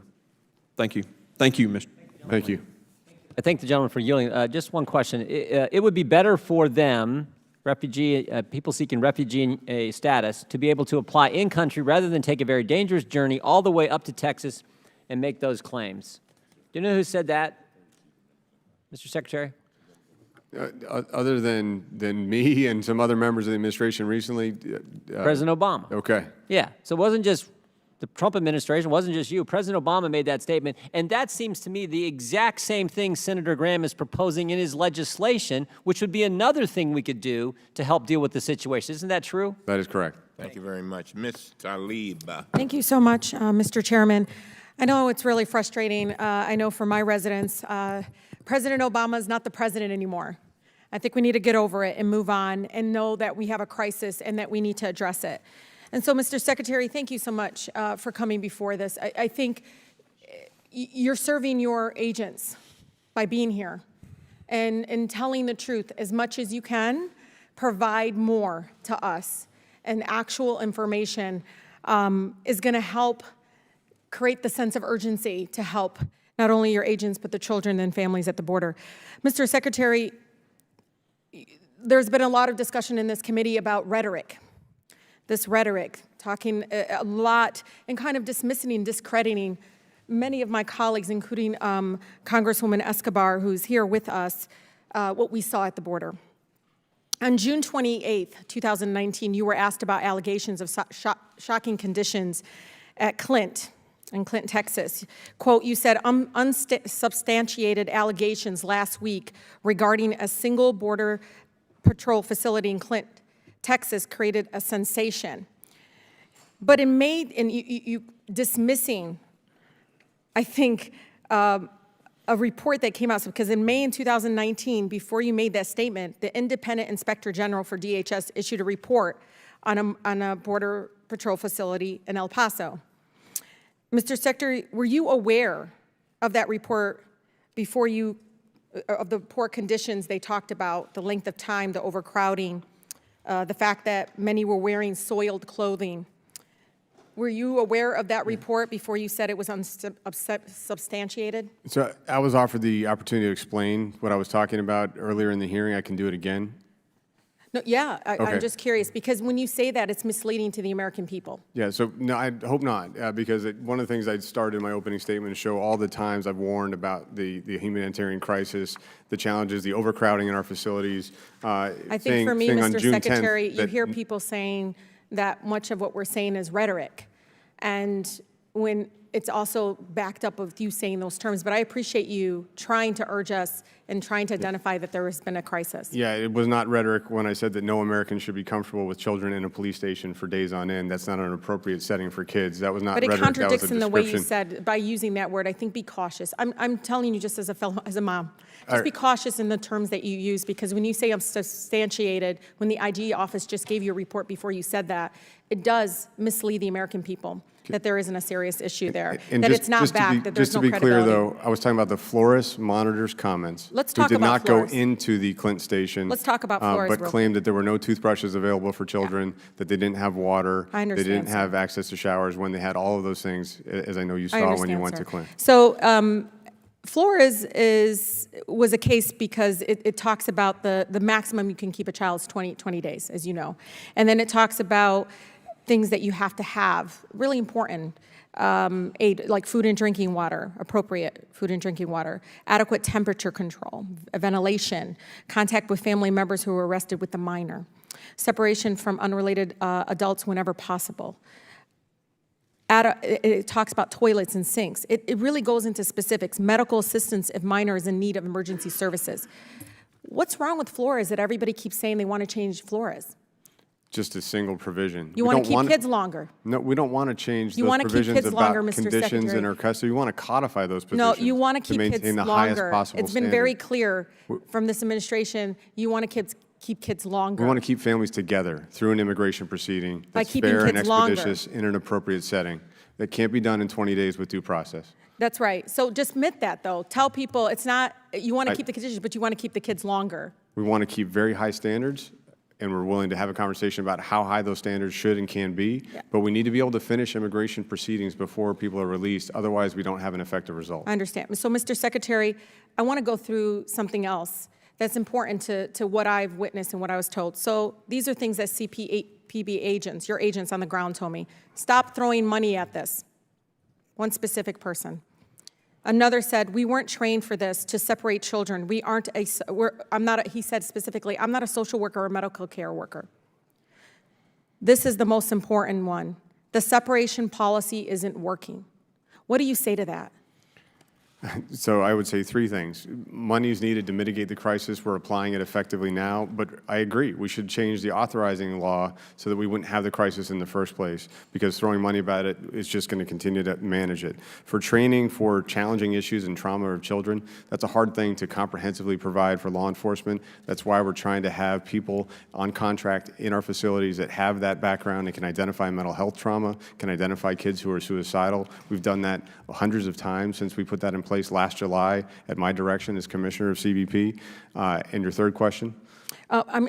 My third question was about the separation policy. There is no separation policy. There's a court order and an executive order that define the conditions for the welfare of the child, and they're limited conditions. They're extraordinarily rare. Out of 450,000 families this year, fewer than 900 children have been separated from the adult they crossed with who's a parent, and it's been because of a criminal history or prosecution, not related to the immigration processing, a medical issue, or an abuse or Mr. Chairman, if I do neglect have more concern time with at the the end, I child. would like to ask further questions for clarification. Thank you very much. Who's next? Mr. Ocasio-Cortez. Thank you so much, Mr. Chair. Thank you, Secretary, for coming in and offering your testimony. Under the subpoenas that we issued to DHS, your office has produced to this committee data showing that child separation skyrocketed after your zero tolerance policy went into effect. More than 2,000 children were separated from their parents in the 2 months following your memo that Secretary Nielsen accepted, some for more than a year. In making these decisions around family separation and child separation, did you all consider the emotional and mental impact on CBP officers in forcing them to take children away from their mothers and fathers? So we absolutely consider the well-being of our professionals who are strained with the crisis they're facing. They're strained with the stories they're hearing of the dangers of the journey, the abuse of women and girls And do you, on the process of getting to the United States. Thank you, and reclaiming my time. absolutely we worry about that. And do you believe, but did you consider the dehumanizing effect on the officers, specifically in child separation, and forcing them to take children away from their parents? Enforcing the law often has emotional impacts for everybody involved, and that's something that they sign up for, but it's something we want to provide resilient services, mental health support for anyone who needs it. Okay, and do you agree with the federal court's decision that halted your child separation policy? I agreed with the President's executive order on June 20th last year that But not the federal ended court's practice. decision? Of course, we've followed the federal court order assiduously. There have been reports that President Trump and Stephen Miller wanted to restart mass child separations earlier this year, but top DHS officials, including Secretary Nielsen, told them that this would violate the court order. Is that true? So the President said that zero tolerance prosecutions of adults crossing with family units is not on the table at this time. So you are saying that it's incorrect, the reports are incorrect, saying that the President wanted to restart child separation? I'm referring to the President's public statements on this issue. But that this is privately, not in your on the table, not being experience? considered. So in your experience, the answer is no? He did not consider restarting child separation? Yeah, so first of all, I'm not going to speak about conversations with the President that I've personally had. I'm not aware of other deliberations between other officials. Mr. Secretary, there were reports that the president offered you a pardon for closing the border to asylum seekers. According to a CNN report, senior administration officials told CNN that President Trump told you he would grant you a pardon if you were sent to jail for having border agents block asylum seekers from entering the U.S. in defiance of U.S. law. Is that correct? Yeah, I've testified about this, answered this question in the media. I've never been asked to do anything unlawful by the president or anyone else, nor would I. Okay, thank you. Mr. Secretary, are you aware of the ProPublica report indicating that there were about 10,000 potential current and former CBP officers in the violently racist and sexist Facebook group? I am aware of the ProPublica article, yes. Did you see any of the posts in the report? I did. Did you see the posts mocking migrant children's deaths? I did. Did you see the posts planning physical harm to myself and Congresswoman Escobar? Yes, and I directed an investigation within minutes of reading the article. Did you see the images of officers circulating photoshopped images of my violent rape? Yes, I did. Are those officers on the job today and responsible for the safety of migrant women and children? So there's an aggressive investigation on this issue proceeding. You've heard the chief of the Border Patrol, the most senior female official in law enforcement across the entire country, say that these posts do not meet our standards of conduct, and they will be followed up aggressively. But those officers... We've already put individuals on administrative duties. I don't know which ones correspond with which posts, and we've issued cease and desist orders to dozens and more. Okay. Do you think that the policy of child separation could have contributed to a dehumanizing culture within CBP that contributes and kind of spills over into other areas of conduct? We do not have a dehumanizing culture at CBP. Okay. This is an agency that rescues 4,000 people a year, that's absolutely committed to the well-being of everyone that they interact with. And I don't believe there's a dehumanizing culture. And Mr. Secretary, so you don't think that having 10,000 officers in a violent, racist group sharing rape memes of members of Congress points to any concern of a dehumanized culture? Congresswoman, those posts are unacceptable. They're being investigated, but I don't think it's fair to apply them to the entire organization or that even the members of that group believed or supported those posts. Mr. Secretary, just one last thing. How did 10,000 members join this group, including, I believe, the head of CBP? I'll double check. Including the CBP chief. How were they in this Facebook group without anybody knowing, without anyone in leadership knowing? Again, this is the subject of an ongoing investigation. If there was supervisory knowledge of unacceptable activities, that will also be considered and followed up on. All right. Thank you very much. Secretary, let me answer this. You know, with these entries onto social media that was just talked about, do you think people who make those kinds of statements, which obviously I guess reflect what they're feeling, should be on the force? I'm just curious. So it depends on the individual statement, the individual standard violated, but yeah, that's something that this investigation is looking at, and the appropriate discipline will be meted out up to and including removal. Ladies and gentlemen, I ask unanimous consent that the gentlewoman, Ms. Escobar from Texas, be authorized to participate in today's hearing. Without objection, Ms. Escobar, we'll yield you 5 minutes. Mr. Chairman, thank you so much for the opportunity to be seated with this distinguished committee, of which I am not a member, but I am so grateful to all of you for your work and your commitment to creating a better government, a government we can be proud of. Mr. Secretary, thank you for being here. I've been sitting through some of your testimony just right behind you. And you know, this whole exercise, I can tell you, on the House Judiciary Committee, this plays out as well. And it is very frustrating when I hear folks talk about how quick and easy the solutions can be, when it is not that we don't want solutions, it's that we disagree on the end result. Some in Congress would like to see more hardline policies that essentially shuts our front door and ensures that this becomes someone else's problem. And others would like to truly address the challenge that we face as a country and as a hemisphere in a holistic, compassionate way. We've talked a lot about the crisis and the problems that have arisen, and there's absolutely no doubt that the increasing number of families arriving at our front door have caused a challenge. They've caused a challenge for law enforcement agents, many of whom I respect, but there are some very bad ones who need to be rooted out, and the good ones have told me they are feeling more and more despondent because there are no consequences for the bad ones. There is no accountability for the bad ones. I'm worried about them. I worry about my community, which has shouldered the responsibility of being the good servant in a very dark time. And I worry, of course, for the migrants who have been dehumanized and who are looked at as a problem to be fixed instead of people to be helped.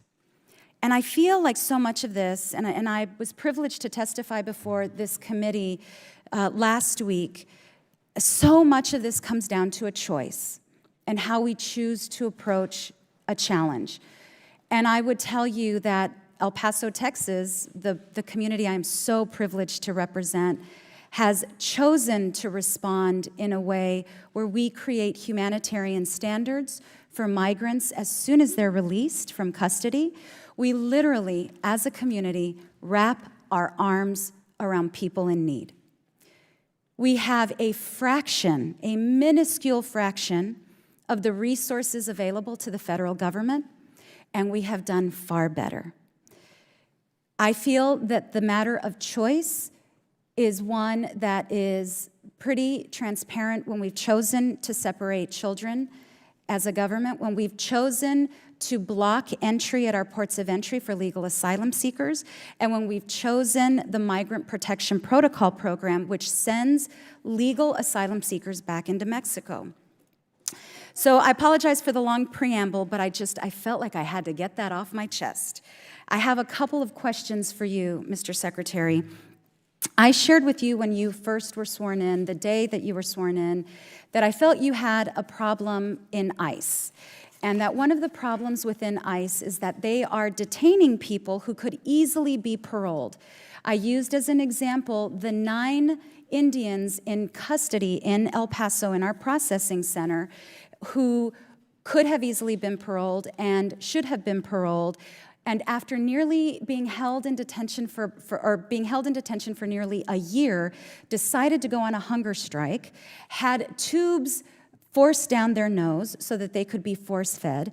They were so depressed, and they could have been paroled. Ultimately, 2 were paroled, 7 were deported. I asked for you to look at what was happening in the ICE facilities and those cases to do a deep dive. Have you done that deep dive?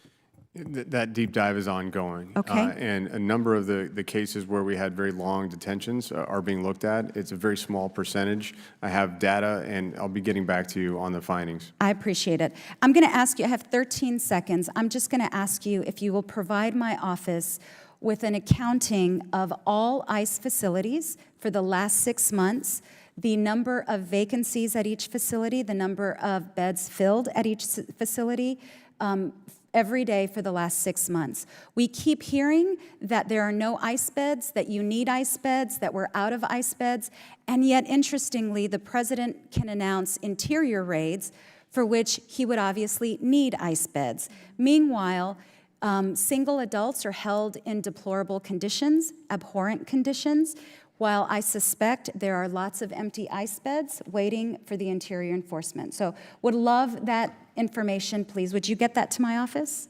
We will follow through on an oversight request, absolutely. Thank you so much. Thank you, Mr. Chairman. I yield back. Thank you very much. To the committee members, I want to thank all of you for, I know this is a getaway day, but this is an urgent matter. And, but I want to thank you all for being here. We're getting ready to shut down now, and we will now hear from our ranking member. Mr. Secretary, do you want to change Flores so you can keep kids longer, as Congresswoman Tlaib asserted just a few minutes ago? We want to complete an immigration proceeding and get a result as people arrive at the border so that we can have a system with integrity.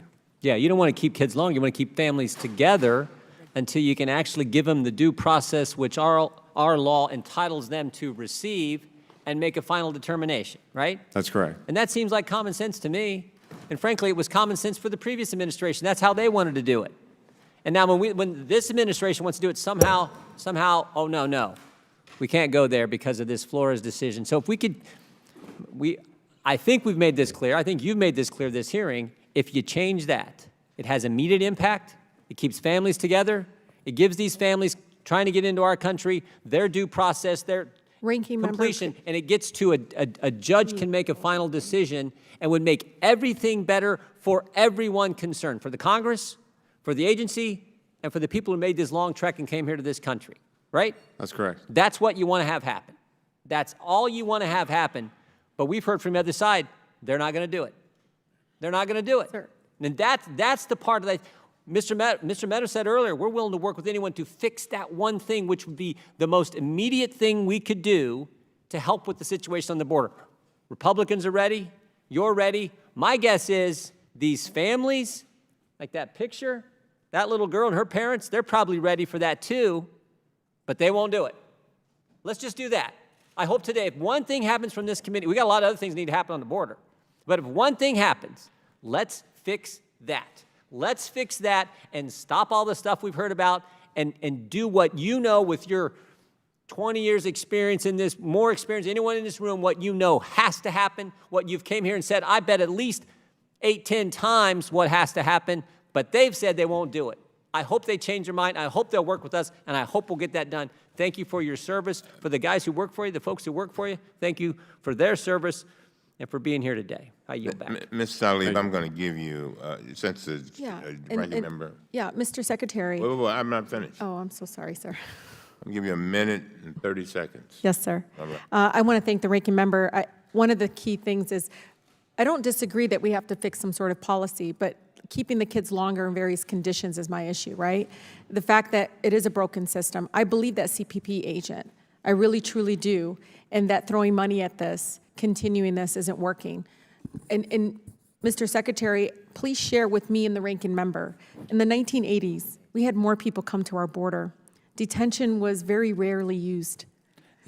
Can we look at those policies? No, really, I can share the information with you if you don't have it. But I don't want to leave folks thinking that I wouldn't want to obviously support some sort of resolution to this that's humane and that gives our agents on the front line more time, more information on training, those things. However, I think we should be very cautious when we say, let's just keep them longer. Like that's supposed to be some sort of fix. And that's my issue. And I don't want people to mischaracterize Flores. When you look at Flores, it's all of these conditions. And one of the key things about that case was we kept her longer. And that was inhumane in itself, Mr. Secretary. And that's one thing that my colleagues on the other side won't understand. Detaining people in itself for a very long time, even if they're families, is inhumane and it's harmful. And Mr. Chairman, I'll leave it with this. What did you say? We leave them with the memory. So you can't keep them longer. That's not going to fix it. Thank you very much, and I want to thank everybody for this was a difficult conversation because we're dealing with difficult issues. And I want to thank you, Mr. Secretary. We really appreciate you being here. I know you had a hard stop at 1:30, and now we're approaching 3:20. Let me just say that as I listen to all of this, I just want to, and the other day I said this, I want us to make sure we concentrate on in the meantime. In other words, people may differ about what they have observed, but we do have the IG reports, and we did have the IGs come in and testify before us. And there had been some things that, today, to be very frank with you, you seem to not be in agreement with the IGs. I'm sorry, did you say something? Actually, I accept the conclusions of the IG reports, and Yeah. frankly, I think my own comments were at least as strident and specific on the overcrowding and the challenges it was creating in our facilities. And that's the point. I want us to try to address the overcrowding, but I am convinced that a lot of the policies, the zero tolerance policy has led in large part to what's going on. And let me be very, very clear. Nobody, I get tired of people saying that folks up here on our side of the aisle are beating up on the Border Patrol and beating up on others. There is nobody that I know, probably in this Congress, that fight harder for federal employees, period. Because I know that they're often unseen, unnoticed, unappreciated, and unapplauded. I get that. At the same time, I want us to keep in mind that we are dealing with children in many instances. We're dealing with people who are trying to simply live a better life. Trying to live a better life. And when I think about the idea, it seems a policy that basically says, well, I got over the ladder into the country, and now I kind of pull up the ladder, so if nobody comes, we don't have enough room. And I'm not saying that you're saying that. That is not the America I know, and that is not the America that I want for my children and for generations yet unborn. But most significantly, too, I think we need to keep in mind what I will say over and over again until I die. The deeds you do to children may very well come back to haunt us, but it will definitely haunt them. And I think we need to treat these children and ask out, when we're dealing with them, ask them, would we have that for our own? They are human beings, and that same little child may be like the persons who saved my life at Johns Hopkins Hospital. Most of the people that saved my life were, well, half of them were first generation. And that's the beauty of America. Our diversity is not our problem. It is our promise. And so with that, I'd like to thank our witness for testifying today. Without objection, all members will have 5 legislative days within which to submit additional written questions for the witness, and you must submit them to the chair, and which will be forwarded to the witness for his response. And I would say to you, Mr. Secretary, you made a lot of commitments here today, and we want to follow up. We're going to follow up on all of them because time is of the essence. And so I ask that you please respond to those inquiries as rapidly as possible, okay? Ladies and gentlemen, we are adjourned.